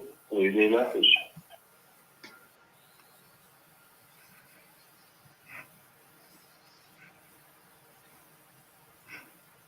Dude, it's been, you know how long it's been since I've done some seller calls? How long has it been, bro? Bro, it's been a while, man, because I've been on Newly. I've been trying to make sure everybody else can call people. No, we in the trenches, baby.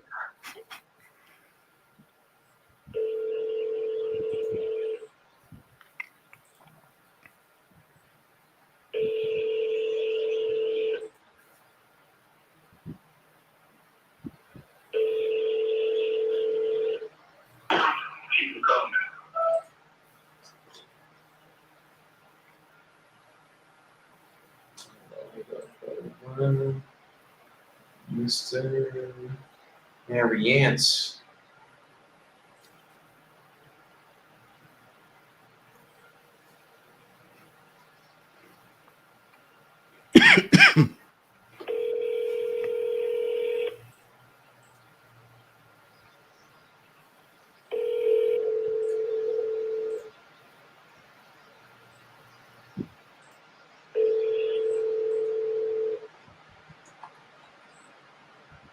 Hello. Hey, is this Mr. Naranyans? I'm sorry? Is this Mr. Naranyans? Yes. I think we were texting a couple of days ago that you might be looking to sell your property in California. Did I send that to you? Yeah, I think you had texted us that you might be looking to list it soon, and I think you were asking if we had an offer. For which property? The one on Gold Spike Road. Yeah, I think I'm gonna put it in the market. Okay, I mean, is it something if I got you an offer on, we could get the process going without you having to list it? Okay, what you offering? Okay. Do you know, I guess, how much you're going to be looking to get for it?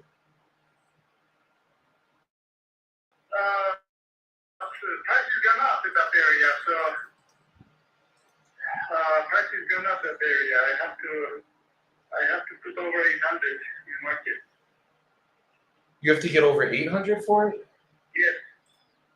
Really? 'Cause I think Zillow has it at like 581. Has there been homes selling around that 800 range? Zillow is wrong. Zillow is not accurate. Okay. Okay. I mean, What are you thinking? What are you thinking? I got to know more about the property to get you an offer. Like, I can basically go through the process with you right now and get you an offer on this call. But is it something? What offer? Where are we at? What are you gonna offer? I have no idea until I know more about it. Like, I don't know if there's work that needs to be done, if it's turnkey. I don't know anything about it to get you an offer. But if you can give me information on it, I can get you an offer. I just kind of want to see where your head's at. Like, is it something if I can get you what it's worth in its current condition, you'd be willing to sell it to us? The condition is excellent condition. I mean, it's a remodel. It's completely remodeled, so it's like brand new inside and out. It's completely remodeled. It's a beautiful house. I mean, you should have seen the. Did you see the pictures? Yeah, I'm looking at them right now. It looks gorgeous. Yeah, it's with the downstairs. It's over 4,000 square feet. Got you. If you take, but if you take a little estimate, that would be to about 2,800 to 2,800. It was last time it was measured about 2,800 square feet. Wait, so it's 2,800 square feet or it's 4,400 square feet? I'm sorry. For the downstairs, with the downstairs, it's for over 4,000. Got it. Got it. Okay, and it's legally the 4,000, obviously, because that's what's saying on the tax records too. I think legally it's 27, I believe. Okay. Okay. And okay. I mean, honestly, just doing a quick look on this. Usually, if it's turnkey, it's not going to be for me. I'm usually looking for something that needs some work on it, and I mean, I do have other strategies I could maybe get you more money for it on. But it's looking like the highest price home that's really ever sold in this area is about 680. So I definitely wouldn't be anywhere near the 800 range. It might. I mean, I don't even know if it would sell in the market at the 800 range right now. Like, it looks gorgeous. I mean, I'm sure you're going to get a good number for it. Yeah, But there's houses sold 800 and more than 800 at the school cities that area. really, Yes. so I'm looking right now at what's sold. I haven't seen anything. Yeah, it was comparables already. I have some comparables that I have some comps that was sold over 800. Okay. I mean, I could take a deeper dive and see if it's something we could do. It's just seeming like this is definitely out of our ballpark. I think everything. I mean, there's a couple $1 million properties So this you're year. fine. This would either be for me or for my investors. I mean, it depends on the deal, but regardless, I just know I wouldn't be think I'd be coming anywhere near 800 grand. Yeah, I'm just looking at everything that's sold. I mean, there was a couple that sold really high prices. I'm seeing it, but basically everything else is kind of going in the 5s to 6 ranges. And I mean, I just would have to pay basically all the comps that it's doing. These houses not near to my house. They're not remodeled. The location, the views. I mean, the size, and then, like I mentioned, some houses sold over 800,000. Understood. Yeah. Okay. Yeah, I mean, I could take a deeper look into it. Is there? Let me see how much land there is. I think it's close to 3 acres, I believe. It's about 3 acres. Okay. And is that what you were going to be listing at? Was that 800? No, I'm gonna do probably over and down it. So probably hopefully I will get an offer company hopefully. Okay, like you're thinking it should probably sell around that 800, or you're thinking it's going to actually sell for more? I think so because it's really beautiful. Once somebody comes seeing size and do comparables with other houses, this one is gorgeous. Understood. Okay. I mean, if I could get you around that number, is it something you'd be ready to sign paperwork on today? Around what numbers? Around the 800 range. Bringing an offer? Yeah.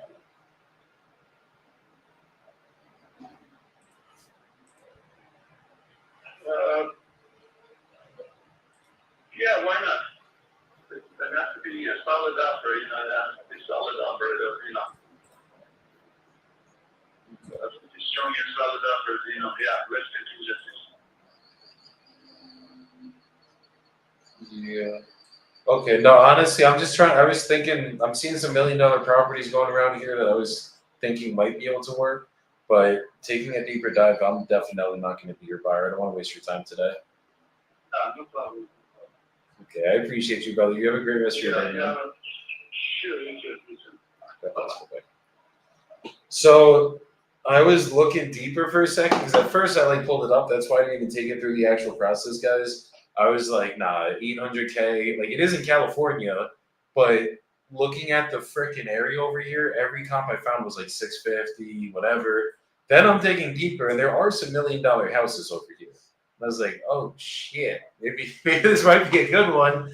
And I'm just being a little judgmental. What's up? I said maybe you're just not seeing it. Yeah, maybe I wasn't seeing it. But then I looked deeper, and every one that sold in the millions was like 5,700 square foot homes, 6 acres of land, like just freaking gorgeous. And like his is definitely nice, but it ain't what theirs is at all.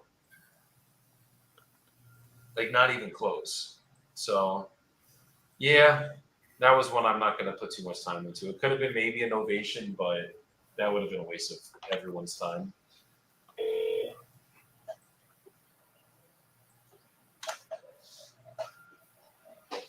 Been forwarded to an automatic voice.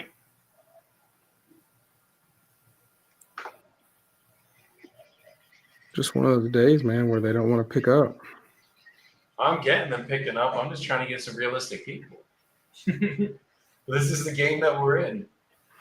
That's truly the game we're in.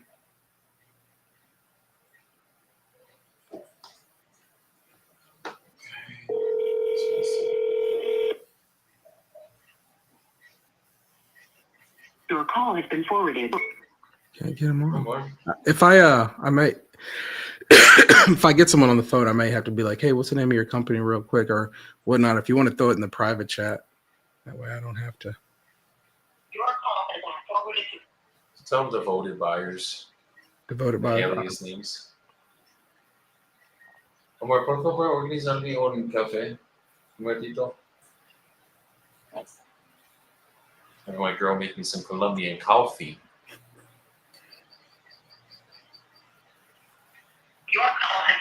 That's the bro. I like never drink coffee when I'm back in the States, and I stopped taking pre-workout now, and I only drink coffee here. It's so fucking good.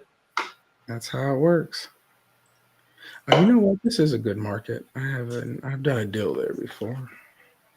Where'd this guy just go? Is it called him? This guy's in 35K and it's all years, and I think. Oh no, here it is.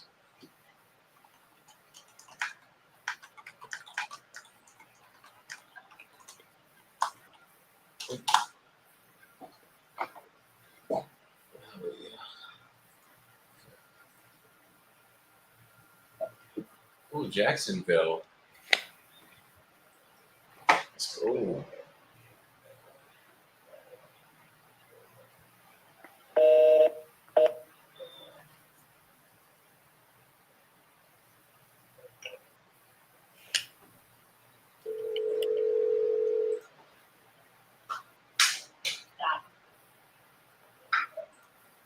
Hey, Linda?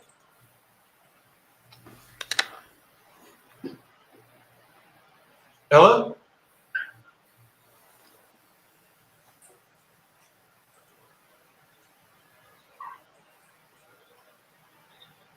I'm here.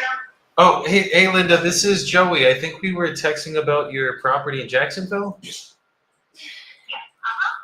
Okay, you're looking to sell that? I am. It's not on the market yet, but it will be in the next week or two. Oh, okay. Did you already sign like listing documents, or are you kind of just trying to figure everything out first? Yeah, I'm just trying to finish the renovation. Oh, okay. So I don't you're have a realtor or anything. got it. Got it. Okay. Okay. Do you have any idea what you're gonna be looking for it? I am probably gonna list it at 285. Got it.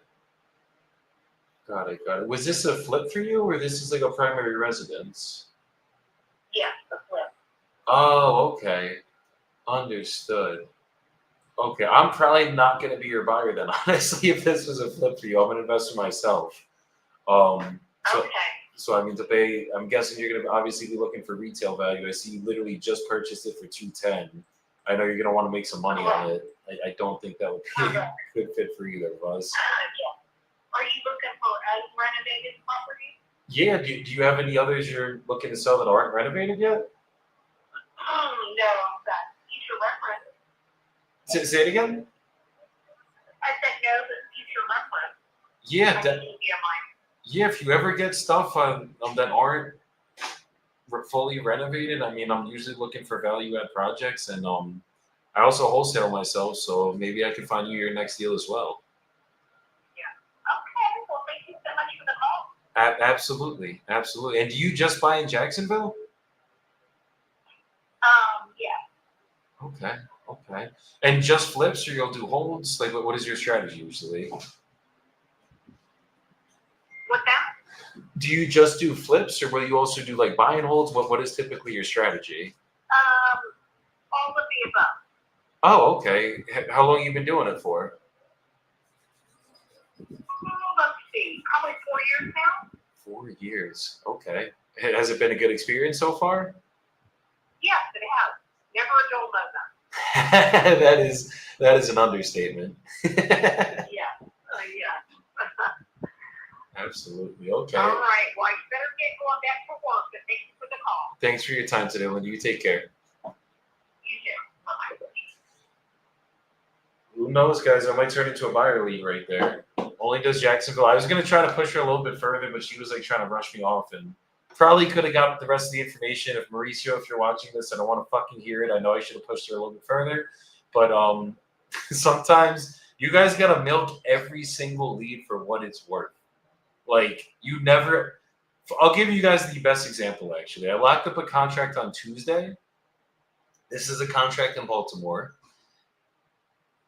This was not a newly lead, Nelson. I'm sorry. You want to know where this lead came from? I was fucking cold calling a cold buyers list for another deal that we had in Baltimore. And the guy was like, I'm not buying, but I'm selling. He had a property he bought for 77 grand. his tenants destroyed it, and literally he sold it to us for 33 grand. And it's like that came from fucking just digging deeper and not just being like, you know, not just staying on the surface. Is like, oh, well, that's all. I just got this deal and that's all I'm looking for. So just understand, guys, leads can come from fucking anywhere. So definitely milk things as far as you can, and that's how you'll make the most amount of money, because there's always gonna be opportunities. But yeah, she ain't my seller, Nelson. That one was she's like, I'm literally about to finish a flip and list it in a week.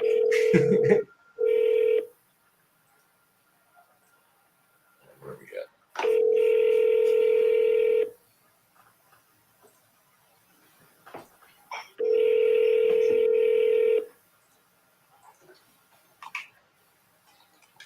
Your call has been forwarded to. Man, you getting them on the phone? I can't get them. I think I know why, Nelson. My Texas number. You just gotta bring them over here. There you go. There you go. I got the hands like this right now. I'm gonna get a contract within the next call or two, bro. I'm feeling it. I just gotta freaking get someone, just kind of sift through these leads and get someone on these phones. That is my person.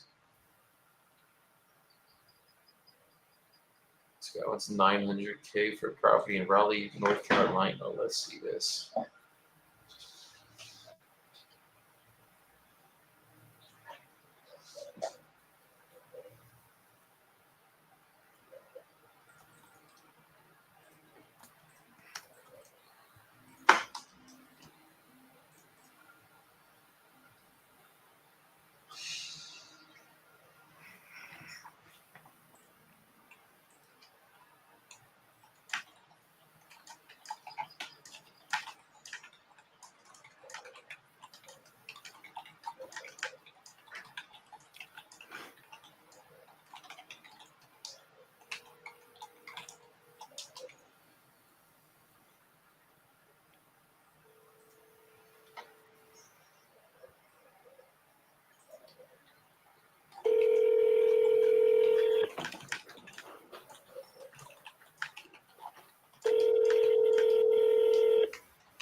Hello?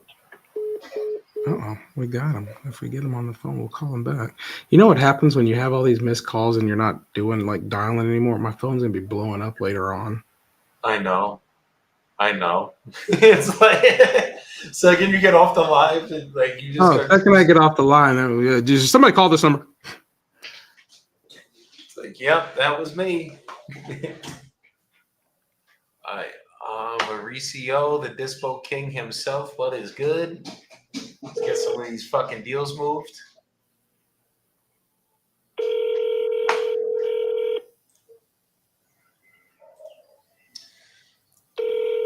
All right, Jesse, I know you're there.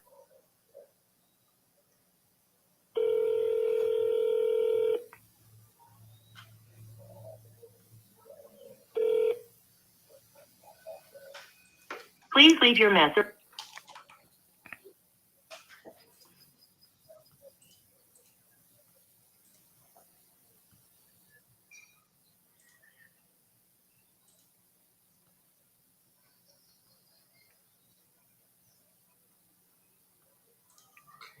Oh, today ain't my day on it. What you offer?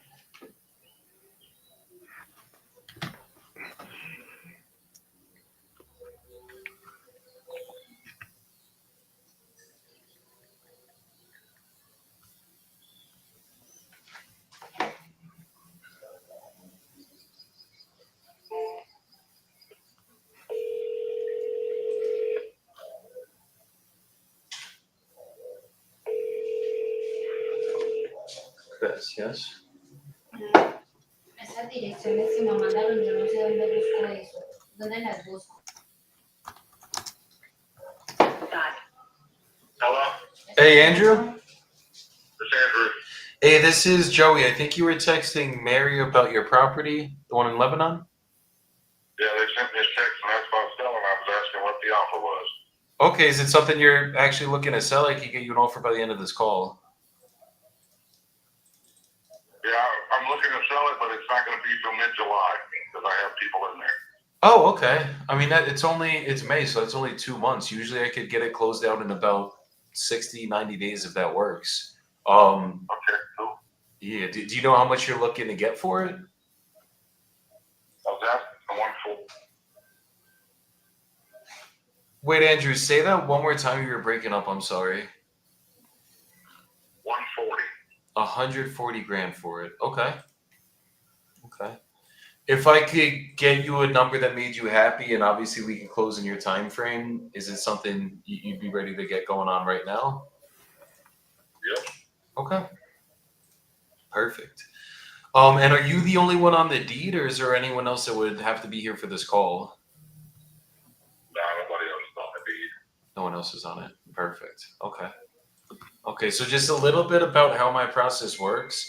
I'm just going to ask you a couple questions about the property, and then I'll get you an offer on the call. If the offer makes sense, I'll send you over a purchase agreement. We'll go over everything together. As long as you're good with everything in the agreement, we'll sign it, send it over to a title company. They'll keep you protected as a seller and us as the buyers. Then we'll just pick a closing date you're choosing to receive the money, and title will send that via wire transfer or certified check. Does that sound good? Yep. Cool. Okay. Tell me about the condition of the property. How's like the foundation and structure of it? Good. Okay. I got my daughter and great-granddaughter living in it, so Daughter and granddaughters are living there right now? yeah. Okay. Understood. My daughter bought a new house. That's why she's moving out mid-July. That's I don't awesome. want to be a landlord, so I'm just going to sell it. So. Understood. Understood. Have you ever been a landlord in the past, or is this Yeah. Got it. Got it. So you know how that process goes then. Yeah. Okay. And how I just don't have time to do it. So. No, I get it. I get it. It's a people think it's passive income, but it's not. No, it's a full-time job. 100%. Absolutely. Okay. And then what about the roof? Do you know how old the roof is on it? About 2 years old. I haven't even put on 2 years ago. 2 years old. Okay. Beautiful. And then what about like the mechanicals? Is there ever been like the electrical updated? No, not updated, I wouldn't say. I mean, everything works and functions properly. Okay, but it's As far as the plumbing, electrical. I had a new HVAC and hot water heater put in about 5 years ago. okay. But do you know if the wire? Because I know the house was built in like what, the early 1900s. Is it is like the wiring still original to them, or did they ever update that wiring? No, that's updated. Yeah, the house at 505 North Clark Street is, I think, built in the 60s, I think. Got it. Okay. Was there another house there before or something? They knocked it down and built a newer house or something? 'Cause it's coming up as 1908 built. The guy I bought it from had a bunch of updates done to it before I bought it. Okay. Okay. Do you know when that was, by chance?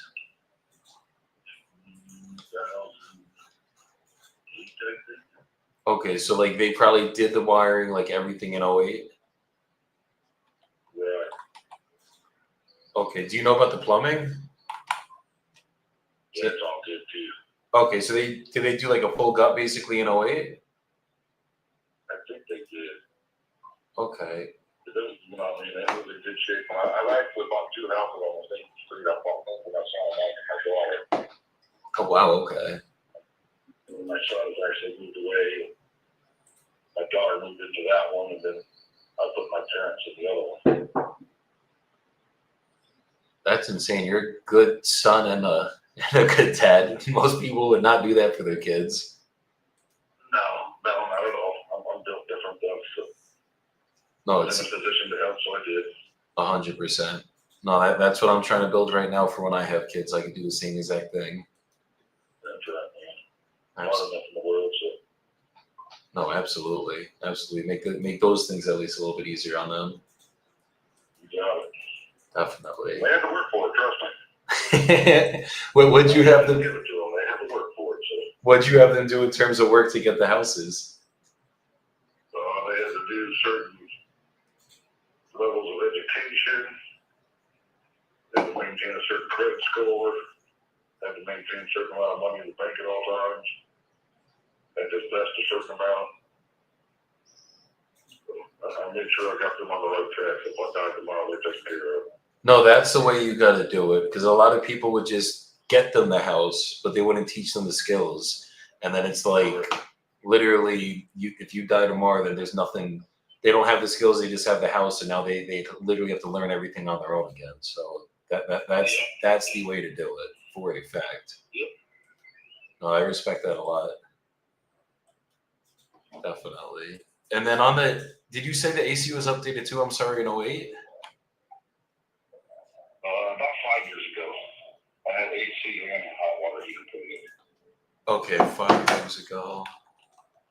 Yeah, central air. Beautiful. Okay. And foundation. I'm in the process of going down and getting, because it's listed as a 2-bedroom, 1 bath when you look it up. But there was a great big living room. So I made the other section of that a bedroom. So I'm in the process of getting a permit to make it a 3-bedroom, 1 bath. Making a 3-bed, 1 bath. Okay. Because I keep getting calls here about like it's a 2-bedroom, 1 bath. I said, I'm waiting on a permit. It's actually 3-bedroom, 1 bath. But I know that makes a difference, you know. No, it, That's a couple, $20,000. So. yeah, 3-bed will definitely help. So basically, when we close on it, it'll already be permanent as a 3-bed, 1 bath. Right. Okay. Cool. Oh, that'll help. Okay. See, and then what about like inside, like cosmetically? Is there would we have to like update the kitchens, bathrooms, floor, and paint? Probably, the bathroom's a bit dated, you know what I mean? It's early 2000s. With all the fancy stuff now, everybody would probably want that updated. Okay. Kitchen, it's functional. It's more 2010. You know what I mean? Doesn't look that bad, but again, to maximize profit, yeah, you probably want to update it a little. Okay. Yeah, no, it sounds like, yeah, we Or probably. paint goes. My daughter and son-in-law basically painted every single room. Got hardwood floors in it, and they use rugs, so the floors are in pretty decent shape. Okay. So it's more just going to be kitchen, bathroom, like maybe floors, maybe like refurbishing the hardwood floors to make it look really nice.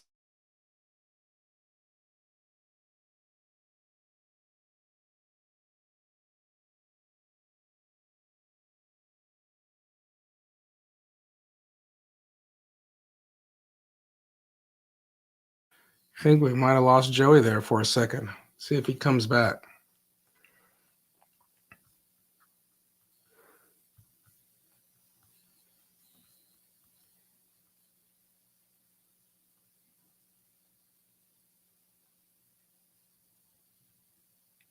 Uh-oh. I think Joey's froze out.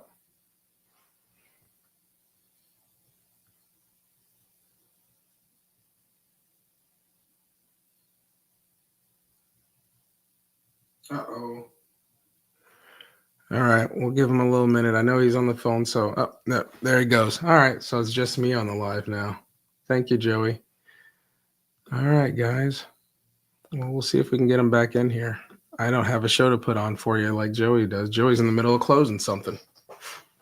Joey, we need you. All right, we'll see if his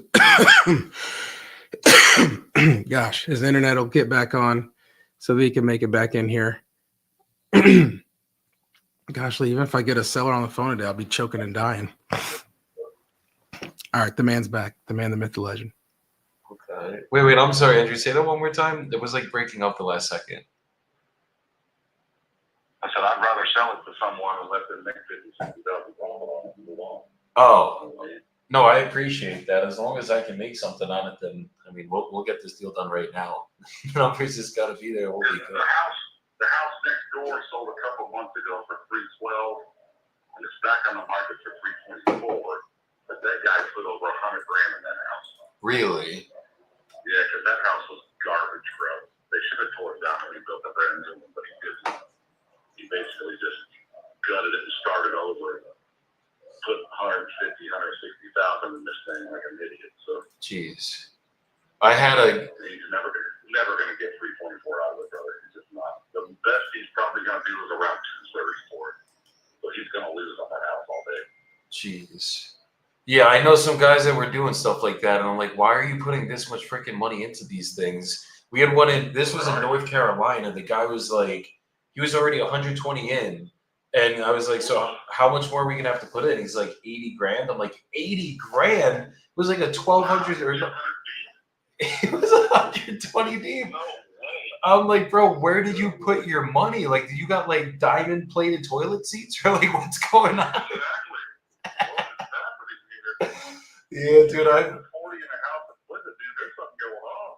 that's what I'm saying. Unless it's like, if we once we got to go on the walls and do all the crazy shit, obviously that's different. But like from the years, if everything was up to in 2008, even if it was like the boiler and everything was 2008. Sounds like it's just a cosmetic job, and this could be a quick, easy flip or buy and hold or something for us. Right. We're just gonna rent it out forever if you're in that game. So No, definitely. Yeah, that's great. the 2-bedroom, 1 bath in my area are averaging 160 to 185, I'd say. Then you add, 30, 40 for the 3-bedroom, 1 bath in the area. And this area is blowing up because Eli Lilly just put in a $2.5 billion facility out here, so the housing market will not blow up and let you. So keep looking at that and buy more. No, definitely. I'm telling you, dude, they're gonna bring about 5,000-6,000 people to this town. Really. Yeah, dude, this town's about to blow up. The housing market in this town is about to go crazy. What are they? What is it that they're putting in there? The medicine facility where they're producing the medicine and everything. Oh shit. And then they're building a research center on the other side of town. So between the two facilities, there's 5,000, 6,000, 7,000 people coming to this town for sure. And they're going to need a place to stay. 100%. That's crazy. And they got the workers now that's renting places. Like if my daughter wasn't there, I could get $2,500 a month out of my house right now on rent. That's how crazy it's going right now. That's insane. Ridiculous. Yeah, dude. Yeah, no, I gotta definitely gotta run my numbers, see where we could be at. But this sounds like it could be something we could work out. I don't know if just being straight up, I don't know if we could only move it at 200. I don't think I'd be at 140. But is there any like if I could give you There's some room there to negotiate. You know me, I'm gonna start high. You're gonna start low. We'll meet in the middle. You know how it goes. exactly? I'll start at like Got 'em. 200, and we'll meet somewhere. Right. We'll meet somewhere in the middle. Nah, I like the way you work, brother. I'm sure we're gonna work something out. I just gotta make sure wherever we buy it at, I'm just not shooting myself in the foot. And I could definitely, and especially with the time frame, I mean that makes it easier too. I think it's just figuring out, I guess, which option we're gonna do to get this done. And how long? I guess. Do you also like flip? Do anything else? Like, are you actually an investor on the other side too, or what does that look like? So I know you said you had some I was rentals for in the past. a little while, because I was hooked up with a guy named Nathaniel Lennox here in Lebanon, and at one point he owned 65% of Lebanon. Oh wow, So that's how I got these 2 houses. I got 2 houses and I for one for him. that is not a bad deal. No, not at all. And they were on the same street, so yeah, I'll take it. It's easy to work on. And then I fixed a few little things as far as cosmetic there. Like I said, I stuck my daughter in one, my son in one. They had family, so there you go. Pay the mortgage and you're good to go. I wasn't making anything on, just here, you're responsible for it kind of thing. Understood. And you don't gotta deal with it, and they get a good house. That's the best way to do it. And then, like I said, my son moved on, and okay, so my daughter took over his house, and it was a little bigger than the other one, but not much. And then I put my parents in the other one because they don't need a gigantic house. But Understood. And the square footage, it's like 1,062 still, right? yeah, the house square footage is the same, but the living area is huge. and for some reason they had like a, I don't know, like at some point it was a room, and then they knocked the wall out and made it a bigger living room. So I rebuilt the wall, put it back in. Okay. That's why I said I was gonna go out and get the permit and make sure that they update it, that it's a 3-bedroom, 1 bath, and it's all good. That makes sense. Okay. And then you said the rentals over here are crazy, right? Oh, yeah. I said, if you're in this business, you need to stay in Lebanon for a little while. Crawfordville, Lebanon, Frankfurt, Thorntown, all the towns surrounding Lebanon. Look, I'm telling you, it's gonna blow up. We do a lot of stuff in Indy, and then we closed one in Muncie last year, or actually might have been, it was either December or January. I'm so bad with time right now. But they're like, I'm starting to see, I'm from Jersey myself. Like I never really did stuff out here until last year. And recently it seems like this is like all that we're doing business in is this Indy area. So Yeah, Advance is another town out here. You wanna look in that town because it's blowing up. Jamestown's another one. I mean, I give you 10 towns around Lebanon, it's gonna blow up. I'm telling you. Look in this market and buy as much as it is. well, maybe I'm gonna get you back in the game and we're gonna buy some stuff together. Who knows? Right, I come out of retirement. Let's do it. Watch your stuff around here, man. Watch. No, I'm seeing it. I'm seeing it. Okay.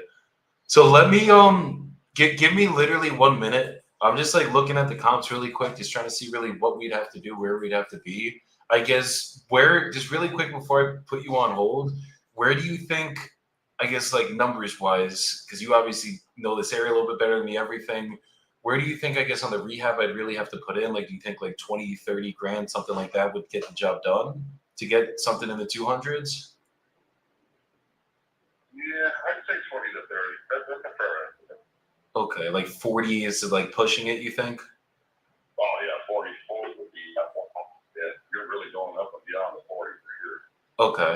Okay. And then you're saying, because I'm seeing there's like a couple that were selling around like what, like 2 to 220 basically? Is that kind of the range it should sell at? That's my guess, because that's about what the 3-bedroom, 1 bath are going. Of course, you get the some that's go crazy for 300 and stuff, but it's weird how that stuff happens.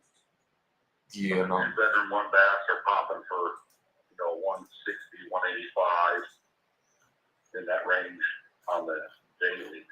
And then you add that 3rd bedroom and it pops at 200 to 250 all day long. Okay. Okay. Well, give me 1 second then. Let me just double check my numbers and then let me get you an offer and let's get this thing started right now. Give me a second. I'm sure we're gonna get a number that works for both of us. All right, yeah, I'll wait. All right, thanks, Andrew. Just placing you on a brief hold. Okay. These are my favorite types of sellers, guys. He's Like, realistic. dude, Let's get the closer. realistic. So realistic. And you saw how I was like, because I knew 140 wasn't going to be the number. Like, that's just like, he's saying I could go at freaking, what is it, 200 grand, 220. It's probably 220 is the ARV on this realistically. I mean, there's a couple that sold 240. But if I'm going to do like a quick ARV and be real conservative with it, there's 2-1 selling for 225.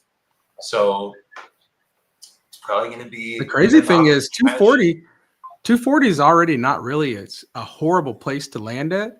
So if ARV is truly 220, I mean, I would say if you could get them down to 120, you might be in a decent spot. I don't know how much work it needs. I was gone. I haven't been listening too much. Oh no, this only needs cosmetics, bro. It's probably 20-30 grand of work max. Oh yeah, I think if you get them at 120, you're not even in a bad place. I mean, obviously you want to get them lower, but you see, he started off high at 140. I mean, yeah, and he says I'm going to start off low, so he knows what we're about to hit him at. I feel like I'm going to start at 10. Maybe 5.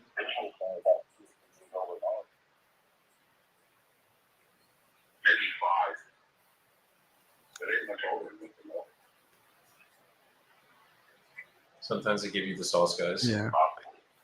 I'm like, I may even hit him.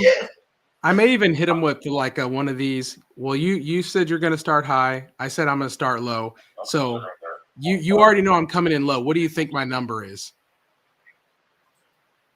Hit him with the reverse psychology. If you hit him with that, what do you think my number is? That's his low number. That's his lowest number that he's prepared to go.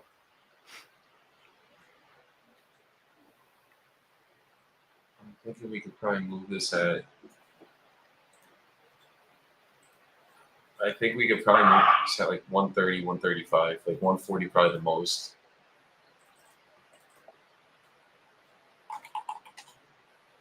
Let me see something really quick. Let's make sure my. You slammed yourself, bro.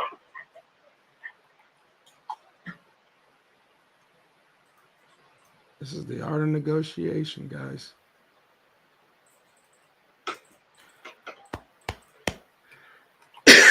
Yeah, I probably can move this at 140 as a flip. Probably 135, 140. So I got to be at like 120 max. Okay. And you still here? Yeah, I'm still here. All right, cool. So basically, double check the numbers on everything. I'm seeing probably, I want to be super conservative on the ARV, like what I could sell it for. Definitely 200. I mean, for a fact, it's going to sell for 200. There were a couple that were selling for 220. Just depending on how good we do it on the back end, it's going to be anywhere from that 2 to 220 range. And then I think 30 grand is probably like exactly what it's going to cost me to fix it up. So basically, I mean, I'm not going to make 60 here. If you want to let me make 60, I'd be coming in at like 80 grand, but I know that's not, I could probably pay a little bit higher than that and actually make it work. I probably could get this done around 100 to 110 cash.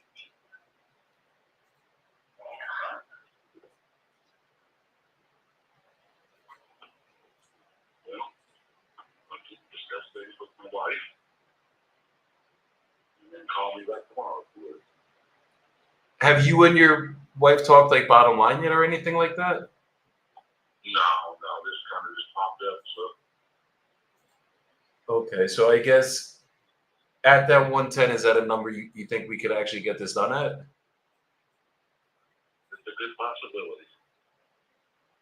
Okay, and she's not around now to maybe like merge her in and we all just talk together, see if we can get this worked out right now. Nah, she's not here right now, so. Got you. Okay. Is there any way we could get this started today? You can email me some information. Or just email me. Okay, what type of information would you want me to send? I mean, realistically, I just want to see if we can work out an agreement right now. I can send over a purchase agreement, and we could just get the whole process started today. All right. Well, I mean, just could you send an official email saying, you know, you offered it the 110 or whatever, and I can send it off to show her. If I did that, do you think we could get it done within the next like hour or two before I get out of here? I don't think we can get done today. She won't be home for another hour or two, so. Got it. And she that like obviously you got to talk to your wife about everything. There's no way to get this done just with you. Nah, man, I've been here 35 years, brother. I ain't doing nothing about her. I ain't never sleep on the couch.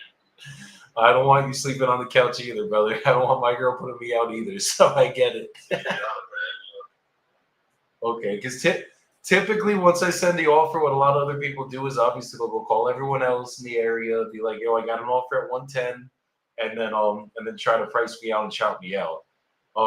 Is there any way if I send it over, we can get it done like tonight? Then, if I maybe call you back in a couple hours when she is home, so I'm gonna be out of the office for the next like 3 hours, but then I'll be back, and if we get it done today, that would be definitely easier to get it started today. Yeah, I understand, man. I feel more comfortable. You know, talk to my wife and call me back. Okay. I got one other person call me on the house, right? So, and you're being upfront with everything, so. 100%. I like the way you do it, man. So the other guy's being a little bit shady, so I just hung up on him. Really? He tried to offer like $40,000 per house. I just hung up on him. I had no Dude, your house is look. I would love to get it for 80K, make a quick 60, 70 grand on it. But at the end of the day, like it gotta make sense for you too. It's just people are. I'm not greedy. I just gotta. I gotta keep the lights on. That's all I gotta do. Exactly. That's what I said. I'm willing to let somebody else make a little bit too. I'm not greedy either, but I'm not going to give it away. No, 100%, 100%.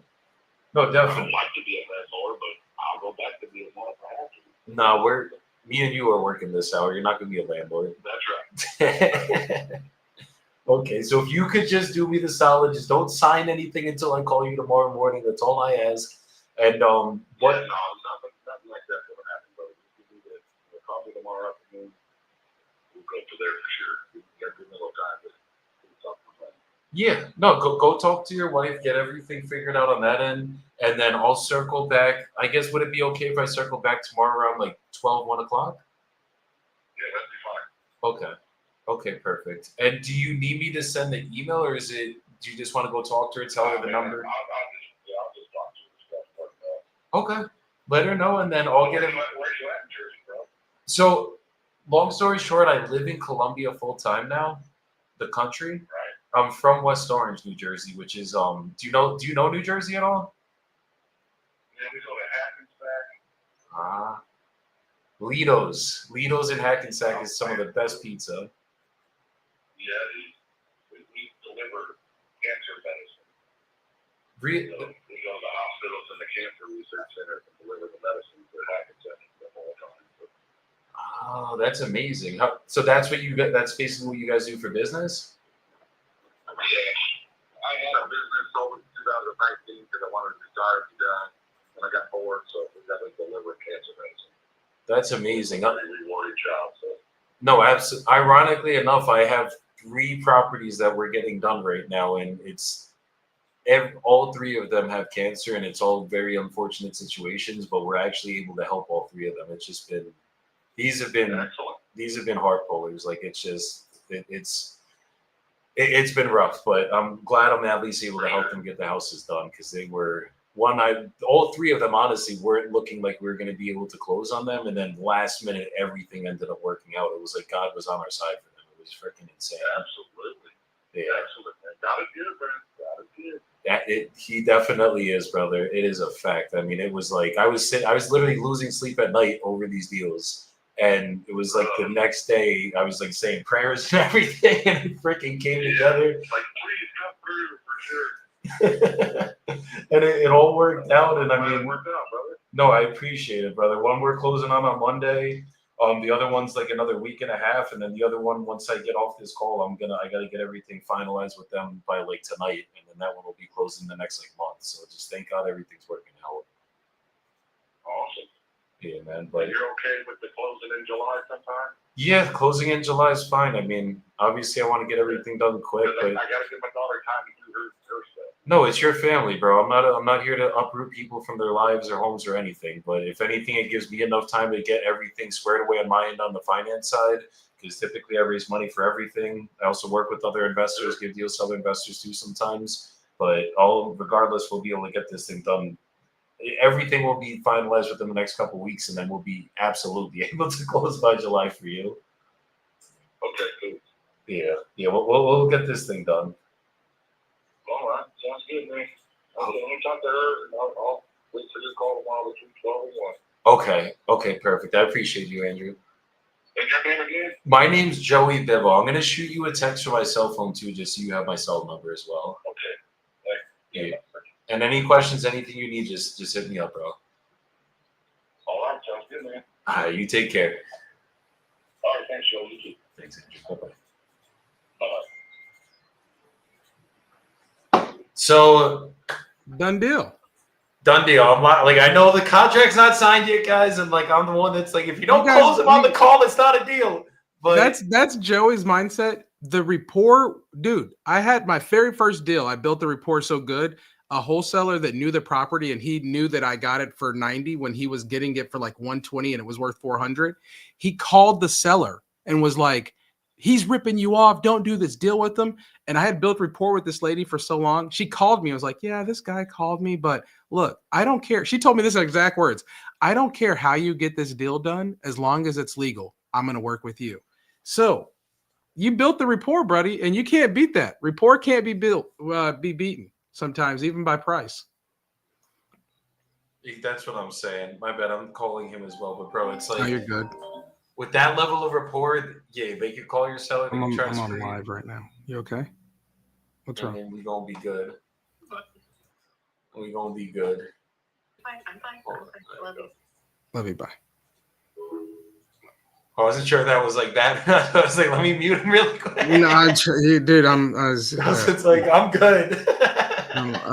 life is happening all around us, and so you got to be a husband, you got to be a business owner, you got to be an investor, you got to be a closer on the phone sometimes.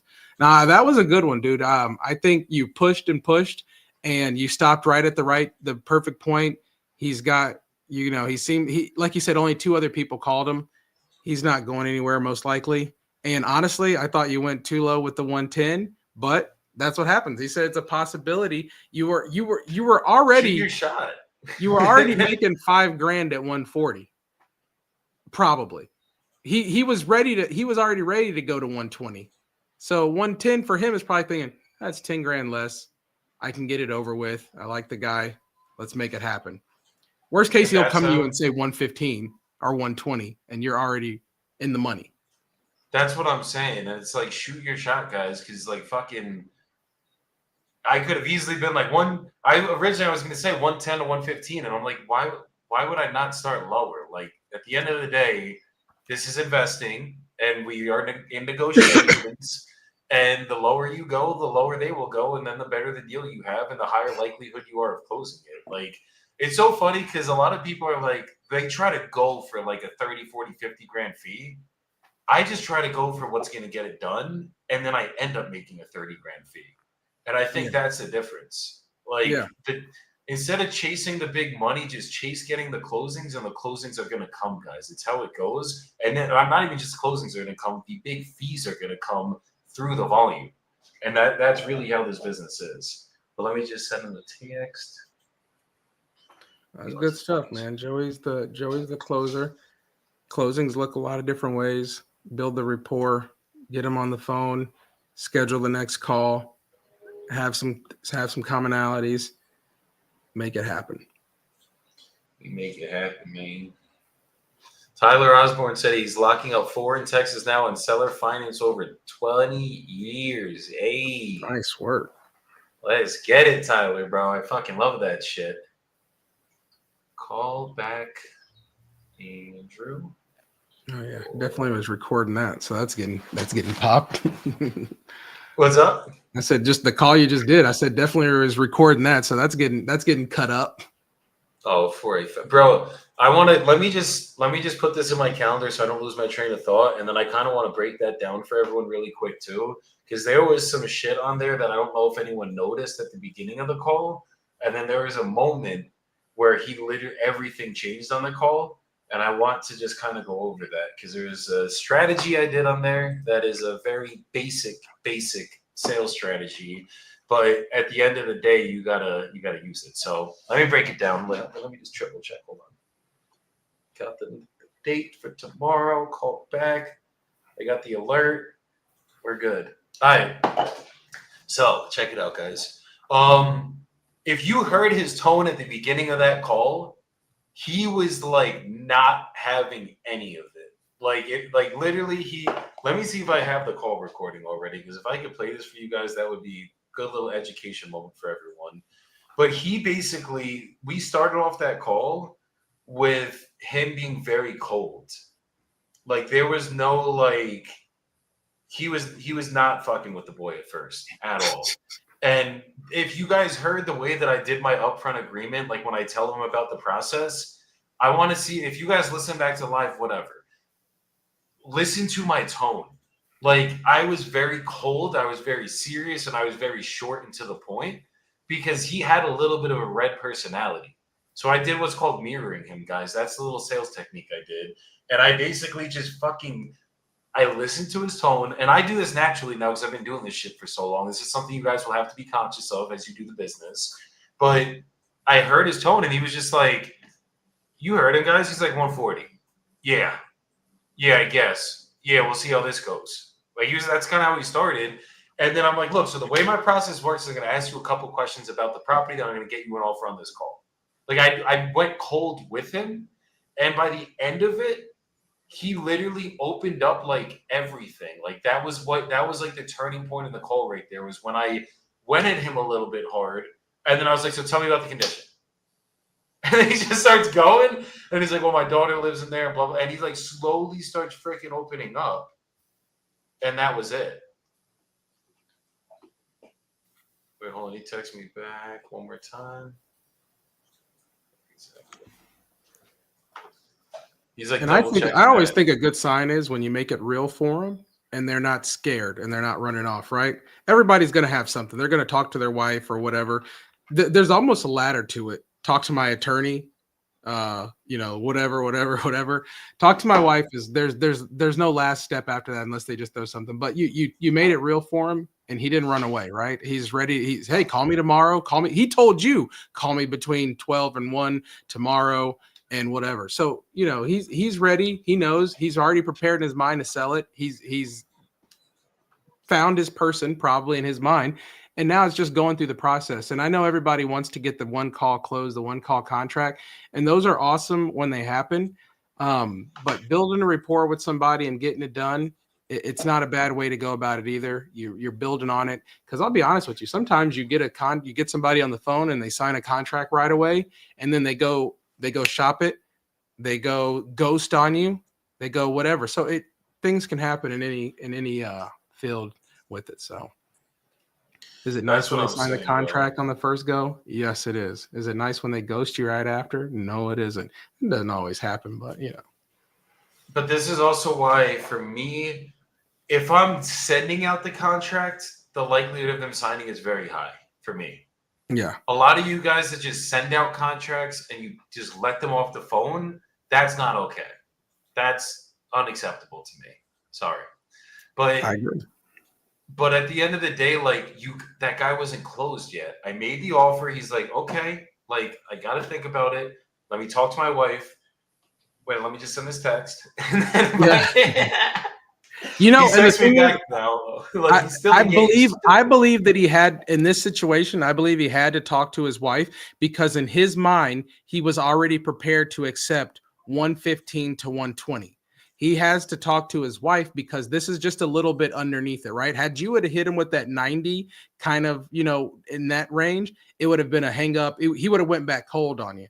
He's already prepared himself that if I could get around this number, I would do this. And you gave him that number, and that's why he needs to talk to his wife, because it became real. He's got to go home and tell her it's real. And then everybody's, if you're married, you've got a girlfriend, you live with them, you know how it is. I mean, you may make the main decisions, but you got to still bounce things off. So hey, I put something else in your private chat too, just whenever you get through with this. I'm gonna call that next. Let me so basically he just said he's like double confirmed the property I was calling about, and then I'm like, yeah, exactly. He's like double checking. I get calls on all three of my properties, so I'm saying understood. That's what I was calling about. Always here if you're ever looking to sell. Always obviously, but let's get this one figured out before anything. And the thing is, you get this closed for him, he may let you do his other ones. That's what I'm saying. And he's literally like gassing up this area. And I mean, I don't know if it's a good area, but what I do know is there's a lot of investor activity in here. There's a lot of sold comps in here. And this isn't like, we're right outside of, where's it called? We are right outside of Indianapolis. So dude, it's novation heaven if you get it at 110. If I novated, that's even, I mean, that's that what would I'm saying. be even crazier. And you novated at 175 and you're smashing it. Yeah, and he did say he wants me to make 60 grand, so I could also come back tomorrow and be like, "Look, I know he wanted me to make 60 grand, so I'm only keeping your wishes." Like I could actually list this right now for hire and do it this way, but we'll see. I mean, I like doing cash too, because if I can make 20, 30 grand like that, no, like, I hear you. It's the way to go. Good, we're gonna do it. But then if it doesn't happen quick, then I'm gonna list that shit and we're gonna get it done anyways. And I also told him, I don't know if you guys saw me plant the seed. I said, yeah, but this is either gonna be for me or I also work with other investors, might give it to one of them too. I'm starting to be way more upfront with that shit, guys, because it's like the more transparent you are, the more people understand how you do business, the easier it fucking gets. The easier you can maneuver, the more shit you can start fucking doing. Mauricio says cash is king because he's my dispo guy and he wants the cash deal. There you go. Let me shut up, Mauricio. I'll be quiet. I won't say anymore. I could come down to 150. Hold up a second. Oh, is this another one? Another one. Wait, what the fuck? That's what happens when you put that work in. Oh no, this is Jordan.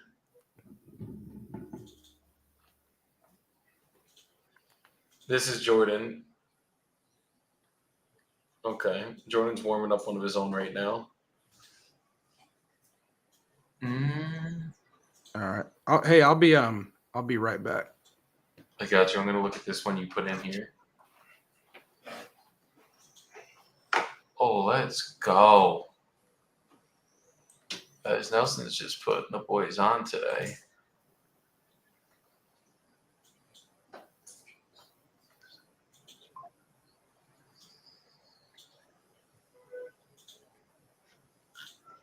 All right, hold up, guys. I gotta put this in the CRM. Amor, ¿tú tienes todo?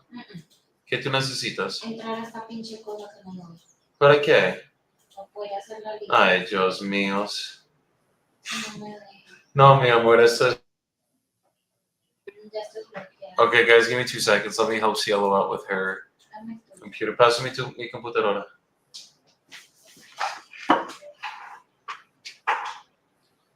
Y habla hola para mis personas.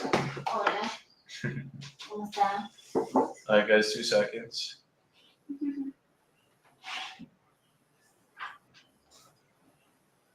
Estoy, no puedo. ¿Tú prueba para tu Ah, cuenta? como 10 veces y no sé. Está bloqueado. Guys, 2 seconds. Let me just get this figured out, and then I got people to call. I see Corey McCarty just dropped in the chat. What is good, Corey? Corey, I'll send you an invite right now and get you up here. Don't be scared. Let's go, bro. Let me know. Drop in the comments if you want to come in, bro. Let's get some calls. It's your time to shine. All right, hold on, guys. Let me figure this shit. Amor, ¿dónde estás, PropStream?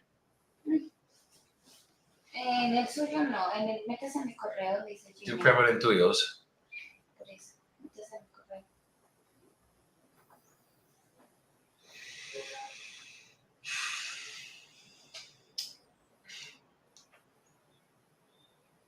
Este no sirven para nada.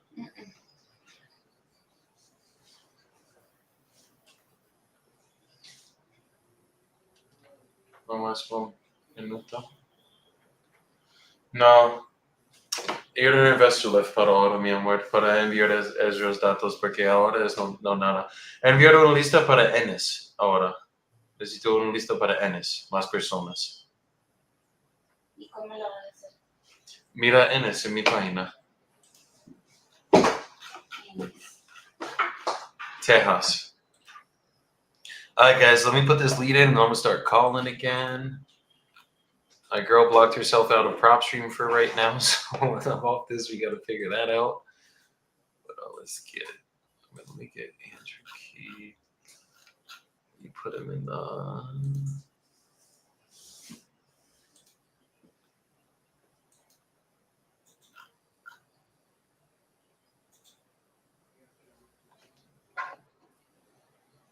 ¿Cuál? No, ¿cuál?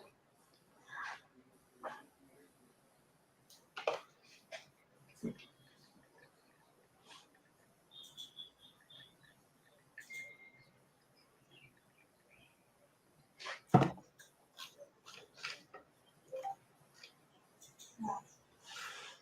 Molines. Incente Dispo. Este. Enes. No, yo necesito ver.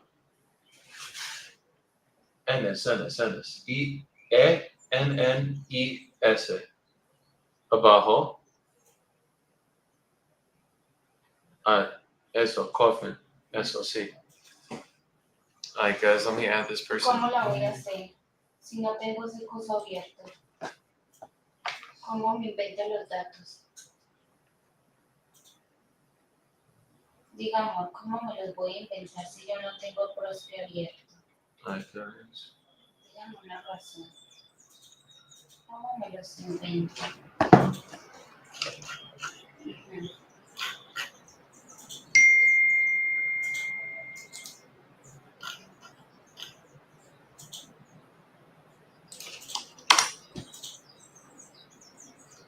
All right, guys, 2 seconds.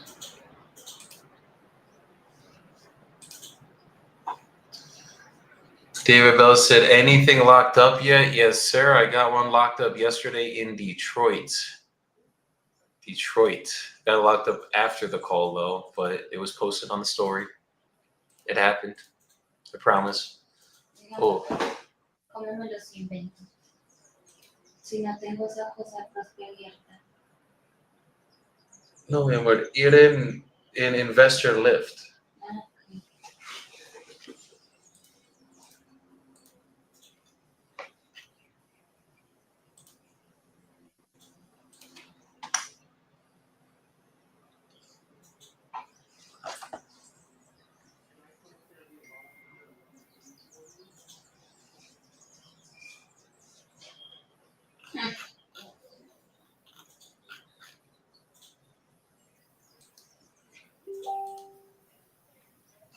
Okay. ¿Cuál es la clave? Clave es Priska. Llama Priska.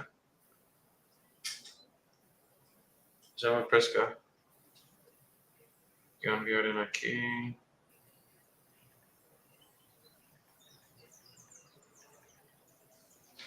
Pero ya, no, llama, porque solo tienes 2 minutos. Que me manden el número. Oh, ella escribe esto, mira. Okay. Alright, guys, my bad. Everyone's like, what the fuck why is Joey speaking in Spanish right now? We bilingual out here, that's why. What the heck? Someone from a 513 number was just trying to FaceTime me? And of course, I don't actually sit down and work on things because people see me and they're like, oh, I need this, I need this, I need this. Like, Okay. Alright, guys, 1 second.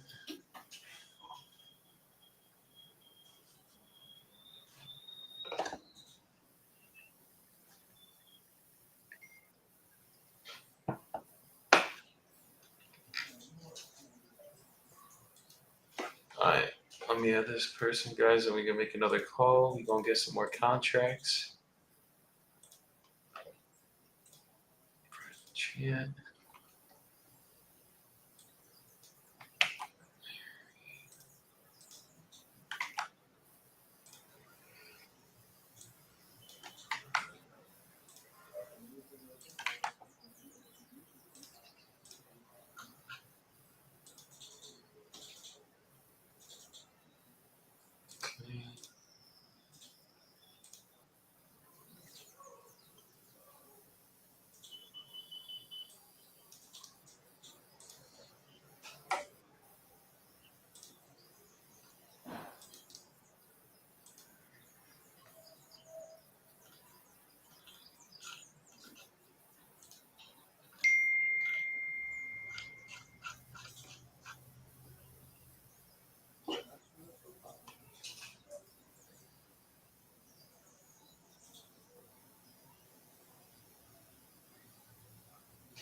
Okay.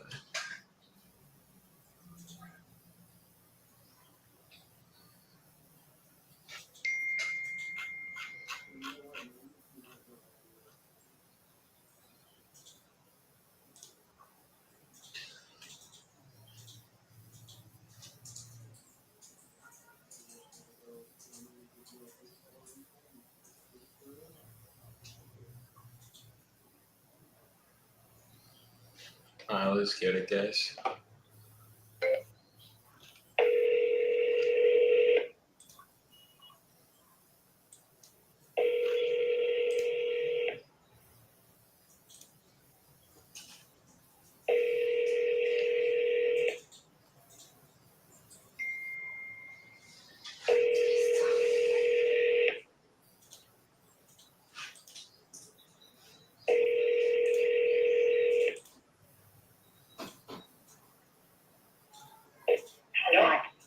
Hi, is this Mary? Yes, Hi, this is Joey. I think you were talking to one of my partners about your property that you might be looking to sell in Houston. Yeah, what is the address, 4507 or something? Yes, exactly. That's it, Okay. Do you have any idea how much you're looking to get for it? Well, I have to talk to my son, but if you have a price that you want to buy it for, like that I can talk to my son, he'll be here later today. Is it his house or it's both of your guys' house? It's what? What Wait, did you say? is it his house or it's your house and his house? I couldn't hear you because my little grandson was making noise. Okay, now tell me again. Yeah, is it just your house or is it also his house? It's my house. No, well, it's really my house, but they take care of it for me. I mean, they're the ones that are, I'm already too old, 80 years old. Okay. Is there a way I could just schedule a call with both of you guys later this afternoon then when he's available? And we can just have a conversation on the house and see what I could offer you guys, or do you even offer on that call?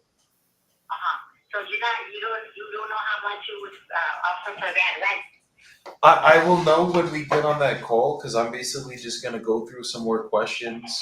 Just get Okay, well, let me talk to my son, because sometimes he comes, sometimes he goes to eat with friends and he won't come. In other words, tomorrow's a better day, but in other words, let's deal with tomorrow. But I need to get in touch with him and, see, Okay. Is there any way? Okay? Yeah, or is there any way I could have his number and try to schedule something directly with him? Would that be okay? Oh, a number. Well, no, I don't have it on hand, but he does not really, he has different businesses and this and that and travels, so I get confused with all the, different calls and stuff, so, I get it. I have him call you. And I have your number right here. Yeah, have him call me, and if anything, I'll just try circling back later this afternoon or evening. If I don't hear back from you guys, would that be okay? Okay. Thank you. Bye-bye. Thank you, Mary. You take care. Yeah, I can't get off the phone today. That's good. It's a good thing, bro. Oh. Hi, guys.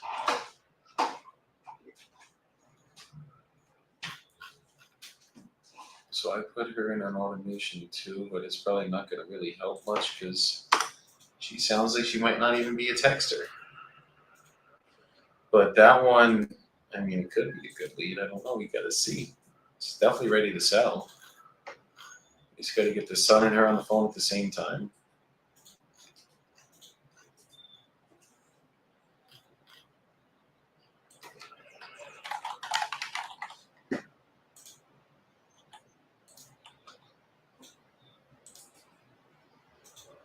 Give me 2 seconds, guys.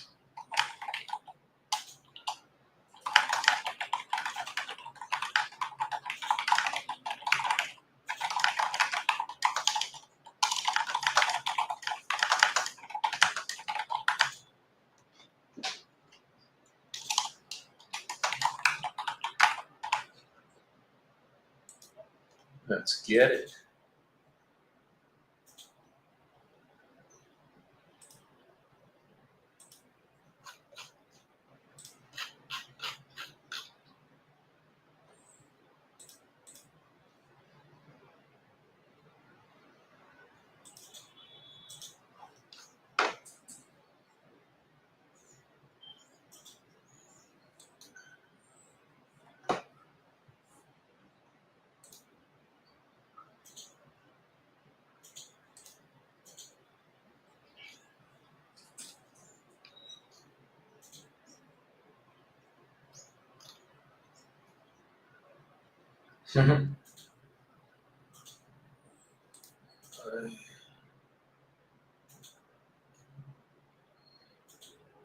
Alrighty. Oh, this guy said, please call me. This one's mine. This guy's like thirsty though. Get a call.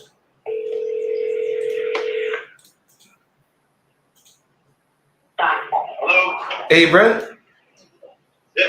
I think we were just texting. I was on another call. You were saying to give you a call about your property? Oh, yeah, I understood you had an offer for, you wanted to run by me? Yeah, so I basically just want to go over, I guess everything on the property, and then I'll get you an offer at the end of the call. It's something I'm assuming you're actually looking to sell?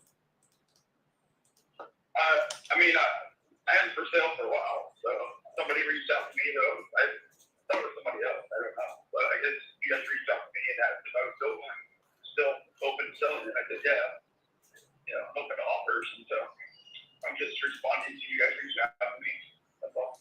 Got you. Okay. I see it was listed for $599 was I guess the last thing it was listed at, just got taken down. If it was off market, what exactly would you be looking to get for it right now? Honestly, I don't have a number in mind. I wish if I had more time to put thought into it, I would give you an answer. I don't have a number in mind. Again, I was just responding to you guys reaching out, so I'm open to hearing what your thoughts are. Obviously, I think that house is going to blow up because it's getting ready to be developed, and so everybody's announcing getting a hell of a deal. One reason I want to sell is they have partners that are in on it, and they want to cash out. If there's nothing yet, there's one more lose. Got it. Okay. The partner that's on it, are you guys? They just want to cash out, but like it's not like you guys are like dealing with anything on that side, I guess. No, everything's in my name. It's in mine. This is just kind of my own side partner deal. Got you. So you're it's my own. I'm the only name on the deed. Yeah. Okay, so it's only your decision to sell it then, essentially. That's right. Okay, and you don't even have because I know it was up for $599. Obviously, I'm probably not going to be coming in at that number if we do it cash. Sure. But is it something like 500, 550, something in that range you'd be looking to get? I'm guessing. Yeah, I think probably like 549 would probably be like my bottom. Yeah, I wouldn't want to go much lower than that, but I think I'd be somewhere around there. Okay, 549. Okay. And if I could get you a number that made you happy, I'm guessing we could get the business started today. Could you get the process started today? Is it a cash offer or what it would be, just so I understand? Typically, I mean, I could give you 3 different offers, but typically cash offers primary. Okay. Yeah, I mean, I would have to make this call, but I think we're quick for sure. Hey, I'm getting ready to jump on the elevator though. At my interview, anyway, I can call you right back when I'm in my office. Yeah. Give me a call back when you're back in the office. Is this the best number? Yes. Okay, I'll call you right back. Thank you. All right, thanks, brother. Bye. So I don't think I doubt we're getting a deal done on this. If I showed you this property, Nelson, you'd be like, "There ain't no way." It's like nice. It's just nice. Like this would be like maybe if I get like creative deals, something like that, sure. But like it sounds like he's not even gonna. I'm gonna ask, but that might not make sense because if his partner, you might have like a private money lender or something on it. But if his partner's in on it, then he's gonna need to get them out. So then I guess it's just figuring out like what that looks like. But I want his interest rate. 3.3, bro. He got that 2020. Literally bought it in 2020. He got that 2020. Yes, sir. What a good fucking guess. That's how you guys know Nelson's been around the block, guys. Got that 2020. Bro, it's been so crazy rainy over here for the last week. It's been like this city's been like underwater. Like our favorite hiking spot, literally we had like a mudslide happen. Oh, you're the one. It just literally, it's supposed to be my boy's coming over tomorrow with his family. We're barbecuing and it just starts raining today. And I was like, man, it better not rain tomorrow. So I'm gonna keep the vibes. I got a big day tomorrow. I need the rain to stay away. So it ain't raining tomorrow. We're gonna be good. There you go. Oh yeah. You got anything else that came through your drip? There's a bunch. It's like it's You just got to overwhelming. go through it. There's so much, bro. Like there's probably like a lot of deals just from that drip campaign. Whenever I had a system like that going, I had a VA that I would say, look, man, this go through these every day, every whatever, and pull them out, because like the amount that you're going through, it's like you got to go through and read, see all the FUs, the stops, if you give me this price, or give me $1 million, got to go through them all. Dude, it's so it's stressful sometimes. I probably got to get a VA to do exactly what you're saying, because it's like fuck. Yeah, dude, it definitely helps, man. Yeah. Well, and also too, the crazy thing is, old dude tomorrow is going to sign with you. That's a done deal. You got a contract yesterday, and I know that we're being live and all the transfer. These are the older. This is like an old batch that you're running through too. This isn't even anything crazy. These are really old leads right now, and do you want to know what I love about it though, bro? I practice what I preach. Yeah. And there was a time where there's a lot of people on my team back in the day that was like, oh, like all these leads are old, and like I don't want to call the old leads. I need the hot PPC leads and whatever. And I'm like, I remember a time when I had to fucking call from Ready Mode myself. Yeah. So the fact that we have leads is a good thing. But at the end of the day, bro, a lead is not old if it hasn't sold yet. If they want to sell, it's a fucking lead. It doesn't matter when it was sourced. And that's what people get so fucked up in this industry with, is like they just blame the leads, they blame everything. And it's like, bro, I just proved it yesterday. I wish I probably can go back in the CRM and see when that lead was first generated, but I guarantee you that shit was from like 6 months ago, bro. And fucking you follow the money is in the follow-up. When people start to truly understand that, do people get a lead, call it, close it that day, and then it funds in a week or something? Does that happen? Yeah, happens for somebody probably every day. The reality of the business is you're going to call people, you're going to start a first conversation, you're going to build rapport, you're going to put them in a drip, and then 4 weeks later or a month or two later, when they're ready, they remember you, they get on the phone, they already kind of have a rapport, and then you start working a deal. That's not just real estate. That's every sales job. That's anybody who sells insurance, ever. That's just how, unless you're selling gasoline, we're like, hey man, I need that gasoline to get my car running right now, groceries. Like, that's not a sales job, but anybody ever, that's how it works. Like, no one's out here. Whoever has a lead that you can buy and you can one call close them, tell us where they're at. That company should be $1 trillion company, because like I just give them $1 million and then I make 50 million every time. That's how it works. Like, show us that company. Exactly. Well, that's what it is, bro. It's like, even if you're working with the most, like if I bought your exclusive leads off the exclusive platform, yeah, I'm probably going to call 5 to 10 leads and get a contract. Like, that's just a fact. Yeah. But like, you might not, like you guys out there, not me, because like I'm a different closer than you guys are, and I don't know if you're good at closing or not. So you might buy the same exclusive leads, and it might take you 20, 30, 40 leads to get a contract. And that's like, if I'm going to be the Joey Bibbo that you guys know and love, it's probably because you fucking suck and you have to get better. So like, at the end of the day, it's okay, because I was there too, guys. Like, I'm not, it's not that I have all this talent and I'm just like this special fucking guy. The only reason I'm able to close at this high level is because I had to be broke and fail and fucking struggle and live home at my mom's crib till I was 28 years old, and like really figure it the fuck out. And that's why I got to this level of closing. But like, don't think that you guys could go iSpeed to Lead Zolo, all the fucking big dogs. And I don't talk about any, and I know recording, I talk nothing. Actually, I know the guys that lead Zolo, and they've always been friendly to me. iSpeed to Lead, I don't know them, but I don't talk bad about anybody. But when I have talked to the people from both of those companies, both of them have said, hey, it's probably our close rate is in the 15 to 20. Maybe that's changed. Maybe they were inaccurate about it, right? But most lead companies, I told you, will tell you, hey, for a close, you're going to need between 15 to 20 leads. That's why we give 25, right? Because we understand that, and we're a hell of a lot cheaper. So you're already spending 150. I don't even know if it's 150 anymore, but I know for some of them, $200 to $300 a lead. And they're telling you, you got to spend that 15 to 20 times to get a deal under contract. That's what their average is. That's just the way this game is, no matter who you're dealing with. And there are guys that'll close those same leads at 5 to 10 closing ratios, guys. But like, that's not everybody.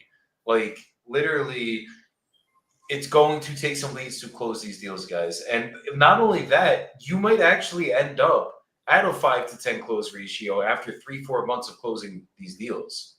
That's what you guys got to understand too. It's like, just because you see guys like me up here closing, you see 1 in every 5, 1 in every 10, 1 in every 15, whatever.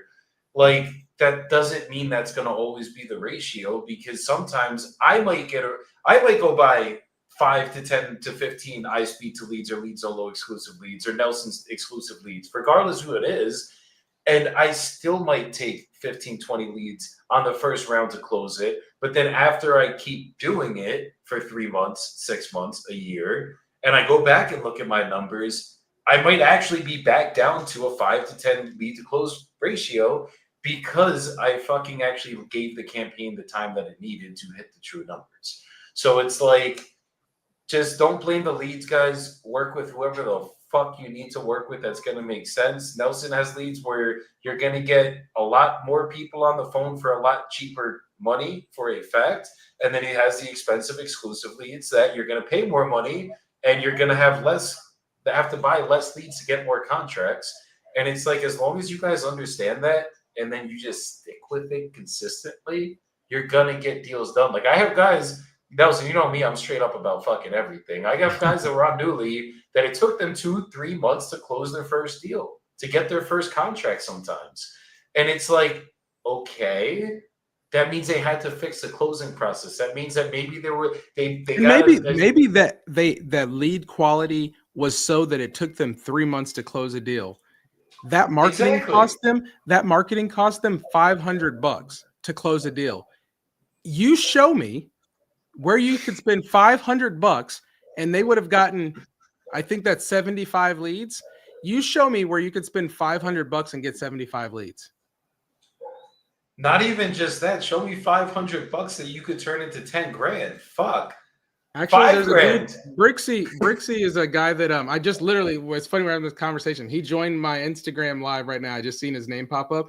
He was with us he's on his 2nd or 3rd month with us now. His first month with us, he made a video. I haven't posted it yet. His 7th call, he got a deal. He got under contract, closed it, made $2,500.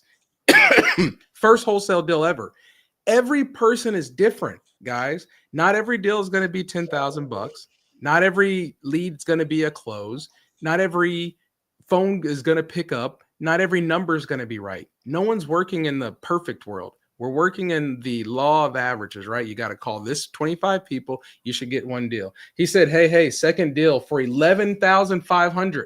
I can't make this up. I can't make this up. That's what's up, Brixie. Hey, you know what you got to do. You got to send me another video, brother. You got to send me another video. I'm going to post your first one. I know you didn't really want to be on the internet, but I'm going to post your first one. And then please send me a video for your second one. $11,500. So that's what it is, guys. Look, his first deal, $2,500. He's getting better, right? Because that's his first wholesale deal ever. Now his second wholesale deal is $11,500. He probably negotiated a little bit more, probably took some of the things he learned from the first one, and then he's growing on that. This is not a get rich quick scheme, right? We're not selling you an FBA Amazon store where you hey, give me 20 grand and I'll make you 50 grand tomorrow and you don't have to do anything besides give me your credit card. We're not selling, you know what I mean? Like, we're not selling. He said, I will once the check hits. All right, that's awesome. I take that. I'll accept that. We're not selling a get rich quick scheme, right? We are selling work, put it in, do it, stay consistent, and take the roots, the seeds of your success or whatever, the fruits of your success. So I just want to be, I mean, I can't make this up. Brixie pops in, tells us about a second deal for 11 grand. That's awesome. This dude's spending $200 a month and making an average now of whatever that is. That's crazy. Guys, if you do the average on that, hold on, let's see what his return was for the 2,500. Let's just say he didn't even spend. I think he got his first month for $99, so he's making an average of $12,000 a month if he just continues right with those two numbers, and it's costing Even him if he- 200 in leads, and he could get the 40 leads, right? If he got the 40 leads package, maybe that number goes up some. I'm not saying that since he already hit 2,500, he should just go ahead and get the year package. I'm not telling him to do that. I'm not saying that he should go to 40. He should just do whatever he wants, but that's the name of the game. That's what it is, bro. 12.5x return. And on his first month with the 50% discount, it was actually double that. So Exactly. it's a 25% return on your money, guys. That's fucking stupid. And look, it's not always going to be like that. The more he calls, the returns might start to come down a little bit. But at the end of the day, guys, if you're getting a 4 to 6x percent return on your marketing, not percent, a 4 to 6x return on your marketing, that's a win. I think you're not doing the math on that. He spent $200 and made 12 grand. That's like a 4,000%. That's like a 4,000% rate on there. Vaughn said, do you have a say it again? I was going off the low one, the first one he did. Oh, the first one? Bro, that 1 month, 2,500. Off of $99. I think that's actually a $250, 250 return or whatever that might be on there. Percent return. Vaughn, I don't have a course. I do have a free playbook. If you put playbook in the comments under one of our pictures, you'll get a playbook on how you do it. But Joey Bibbo does have a community where he teaches people how to wholesale, how to close, and how to go through the process. So if you go to his page, you click on his, I think in the link section, you can join his course. And you can get newly leads, and then you can do exactly what Brixie said. Maybe get 2,500 and 1,100 and 11,000 and start doing deals. So Joey's the guy. Hit him up, and you can get in his community. Shoot me a DM. I gotta put the community in my bio and everything. Okay. I don't know. I gotta get my social set up the right way, guys. But hit me up, bro. It's 7-day free trial, $200 a month once you're in, and fucking 3 weekly calls. Plus, we got shit ton of recordings in there and everything. I'm not putting out a course. That's not me, guys. I'm just here to fucking put out as much value as I can, as much game as I can, and make sure you guys are actually getting fucking deals done. That's how we do it, guys. But let me get one more call, Nelson, and then I'm gonna hop off and go make some lunch in a few, and then I'm gonna keep calling after. That's exactly what I was gonna do too. And I just put it in Google and it gave it to me. Making $11,000 from $200 investment is a 5,500% return. You can't get that return anywhere else in life. That's the beauty of our industry, bro. That really is. Yes, sir. That's the beauty of meeting Nelson too, guys. Fuck, trying to set up your own shit and do everything on your own. I don't want to do it. I mean, I literally told Nelson the other day, me and Nelson were offline, and I was like, bro, I don't want to set up my own lead shit. I want you to do everything for me. Hey, and to be real with you, I don't want to keep calling sellers and beating them over the head. I love it, but it's just like I want something different that's I can do long term.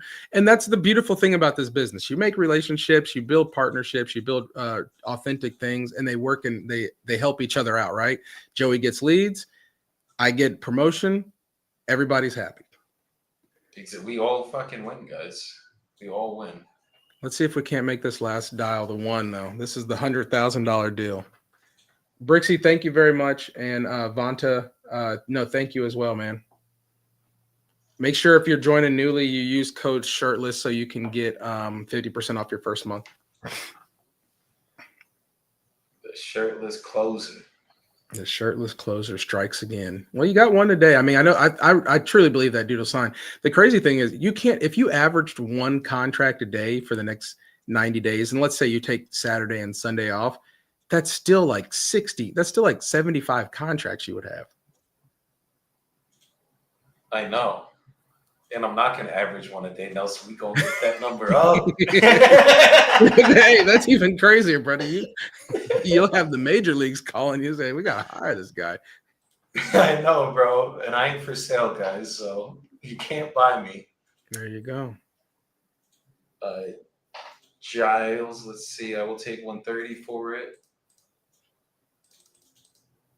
Anything less will keep the deed. That means. Hey, Giles.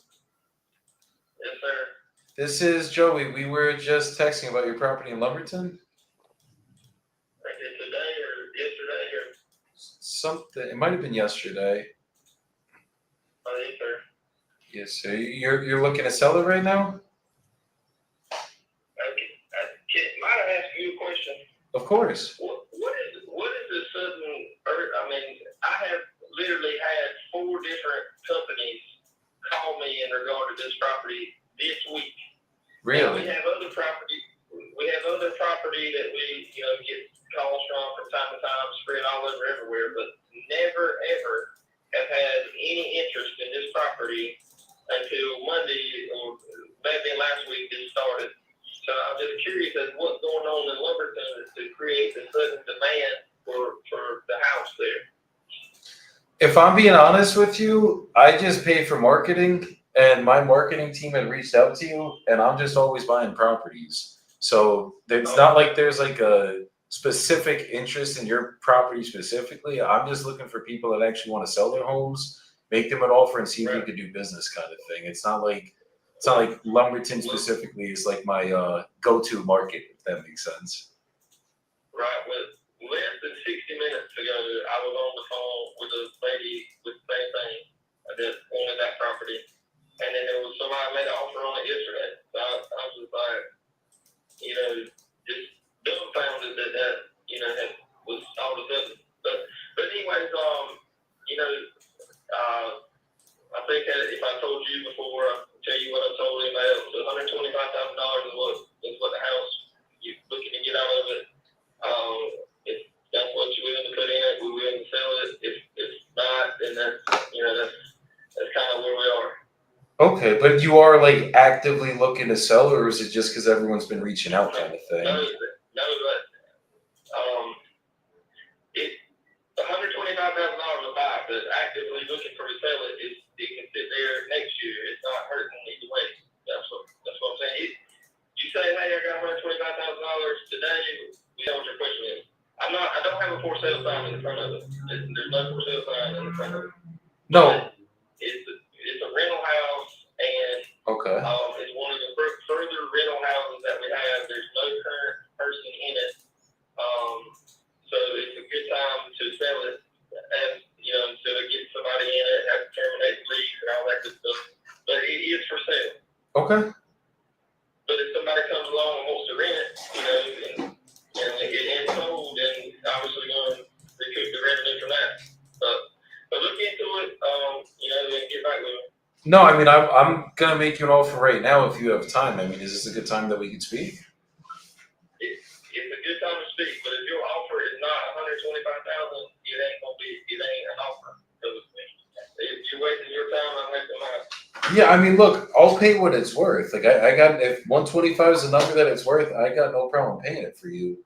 I just obviously got to know a little bit more, and then I'll get you an offer on this call. And I just want to know, like, if let's say I can be at that 125, are we ready to start business today? Like, can we get the process started right now? Yeah. Hey, look, my guy working with me called me. Call me back in an hour or so. Okay, in an hour, you think you'll have about like 20, 30 minutes to speak?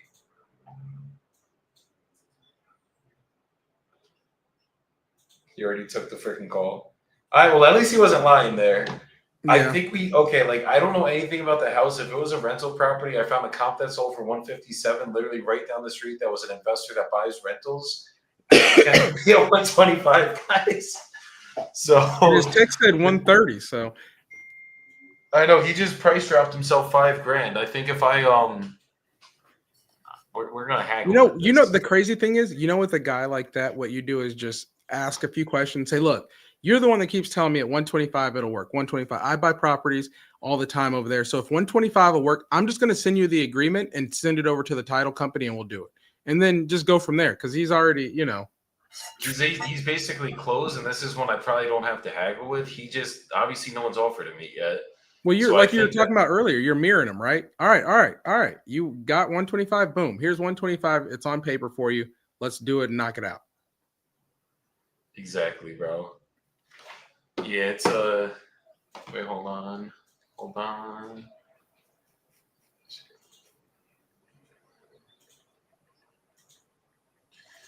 Yeah, literally, bro. That one might actually be I got to look at the population size. I got to dig deeper. I got to ask my questions. I do got to ask what the fuck's going on with the property condition wise, because like unless it's as long as it's rent ready, like I'm thinking it is, then we're good to go. I just want to make sure I'm not just like signing shit to sign shit. Because Yeah. if you guys, I was texting Nelson last night. I'm like, bro, I'm being super conservative this whole fucking challenge, but guys, like I'm gonna make sure these deals fucking close. But on the surface, guys, that might be a fucking 30 grand fee right there. We can lock him in at 125. And I'm kind of like, but that's what raises the flags. Is like, why did no one else? He talked to two people already. Why did no one else lock him in at 125? Did they just was it two VAs he spoke with, or are they just not me and they can't fucking close, or they're just trying I'm to haggle wondering him if it and was go a too VA fucking that he low. spoke with. So he said But- the person yesterday gave him an offer. The other one was like calling it back or some shit. One was definitely VA. It sounds like it's the other guy yesterday. I'm concerned with. Like, what is he seeing that I'm not seeing? Because what I'm seeing is Well, this we shit didn't get looks any like information on the here. property, so we know it's a rental, so we know someone's in there, so it can't be too dilapidated. It can't be too bad. That's what I was saying. I don't know, man. You This- might be one right there for you. Well, the thing is this, bro. You're responding to text messages. You want to sell this property. You're responding to text messages and picking up the phone. You want to sell. Defin obviously wants to sell there. It's just figuring it out. Hey, before I wrap up today, I don't know how many calls do you guys think you made today? I got to look at my KPIs on the CRM and I'll text them to you. But I definitely made. I think I've only made I've two had offers today. two. I had 3 down, so I didn't know. 2 offers. Okay. I put I 0 think- contracts, 0 offers sent today. Yeah, 0 contracts were sent, 0 offers were sent. But I mean, I'll let you know by the end of the day because there might be. You might It get might that be- one. I Well, mean, you have the not one guy might. tomorrow. Tomorrow you'll do Huh? his. So I probably won't post this on the weekend just because I don't know if I'm going to connect with you there to figure out. But Yeah. if you send me something, I'll do it. And if not, on Monday I'll post up the new numbers. To answer Black Sheep's questions, can you select your target market when you're buying leads from Newly? No, so we don't have a situation where you can target market. What we do is we post new leads every day nationwide so you can come in and pick them. We do have it where you can sign up and do a free account so you don't have to pay anything if you don't see any leads you don't like. And if you do see leads you like, you can jump on, pay for your account for the month and go grab those leads. Hope But that- basically, they can still like Houston. They'll see like Houston, Texas, Yeah, something yeah, along those lines at least. So like they can still. you can target see all the those. markets that we have available every day. Hell yeah, hell yeah. Well, Now, Rita All right, said then, man. yes, Well, so thank you, I'll post Rita's- up 8+ calls, 2 offers made. Did you make any more than 2 offers? I believe I only made 2 offers. I'll go back and watch it later, but I think I only actually got 2 real offers out. Not a problem, man. Hey, it's day 2. I think you're going to lock that contract up tomorrow, though, for sure. Dude, that one and the one I'm calling back in an hour. Fuck, I'll let you know when that one's locked up. Is all I gotta say. It's not if, it's when. It's gonna be today. So we gotta end this week with 3 contracts, guys. 3 contracts for this challenge. All right, man. Well, I'm gonna hop off, brother. When is the next day? Because I know tomorrow's Saturday and Sunday. So are we? I know probably maybe not tomorrow, the next day, but are we going back live Monday? Yeah, Monday. So we're gonna change the time 30 minutes back to 10:30 every Okay. single day. And we're gonna stick to that time going forward, just because Jordan has his team morning meeting. I'm getting done with my morning meeting, and I think 10:30 is just a better time for all of us to get on. I think it and is shit. too. All right, Yeah, no, so that's perfect. 10:30 CST. Nelson, really, really, really quick while I got you right here. Leave everyone with a quick soapbox. That's how we got to end the show every single day. Okay, Just let's give do it. someone some words of encouragement, experience you've gone through, whatever comes to mind. Just let's leave with a quick soapbox. I'm gonna get off to the soapbox, and we're gonna get it. You know what I've been telling everybody lately because I heard someone say it, and this is how I've been living my life, that there's not a new problem out there. Anything that you're facing, someone has been through before, and they've figured out the solution. So that's the mind state that I've been in lately, and that's the mind state that I think that is positive and good to have, right? So when you get your back against the wall, you figure out how I'm going to get through this, how I'm going to do it. There's no new problems out there, guys, unless it's like something crazy in AI and some brand new technology that you're not even dealing with. There's no new problems. If you need to learn how to lose weight, you got to eat less. If you want to learn how to get more deals, you got to call more. If you want to get this, you got to get that. So that's really helping me and the mind state that I'm in. And so that's what I would press upon other people is look at things like that way. Don't get yourself depressed and sad. figure out what the problem is, find someone who's found their way through it and work through it, mimic, mirror, reach out, speak to, do what they did, and get yourself through that problem. And then you can be living the life or where you want to be in life. So that's my soapbox. Hell yeah. And I'll end with this, guys, kind of on exactly what Nelson said. There's always going to be someone that's gone through it before, but when you guys are in entrepreneurship, that's why you need to be around communities. That's why you need to be around like-minded people. It's about 99% of the people you come across are not entrepreneurs, are not going through what you guys are going through. So make sure it doesn't have to be my people, it doesn't have to be me, but make sure you guys are getting around somebody that is doing the business that you can mastermind with, that you can talk to, that you can get through the shit with, because they probably are understanding exactly how you're thinking, and you guys could definitely help each other out when the going gets tough. You got to have your support system in this business, guys. So love you guys for coming up here. Nelson, I appreciate you for getting here today, bro. Feeding us some sexy ass leads. We're going to get some contracts going into the weekend, get some fucking momentum going into next week, guys. And I'll see you guys next Monday, 10:30 Central Time. We're gonna fucking come in strong next week. Everything should be more organized, and let's get this fucking money, guys. Everybody, go have a good weekend. Spend some time with your families, and spend some time with yourself, guys. Peace out, y'all.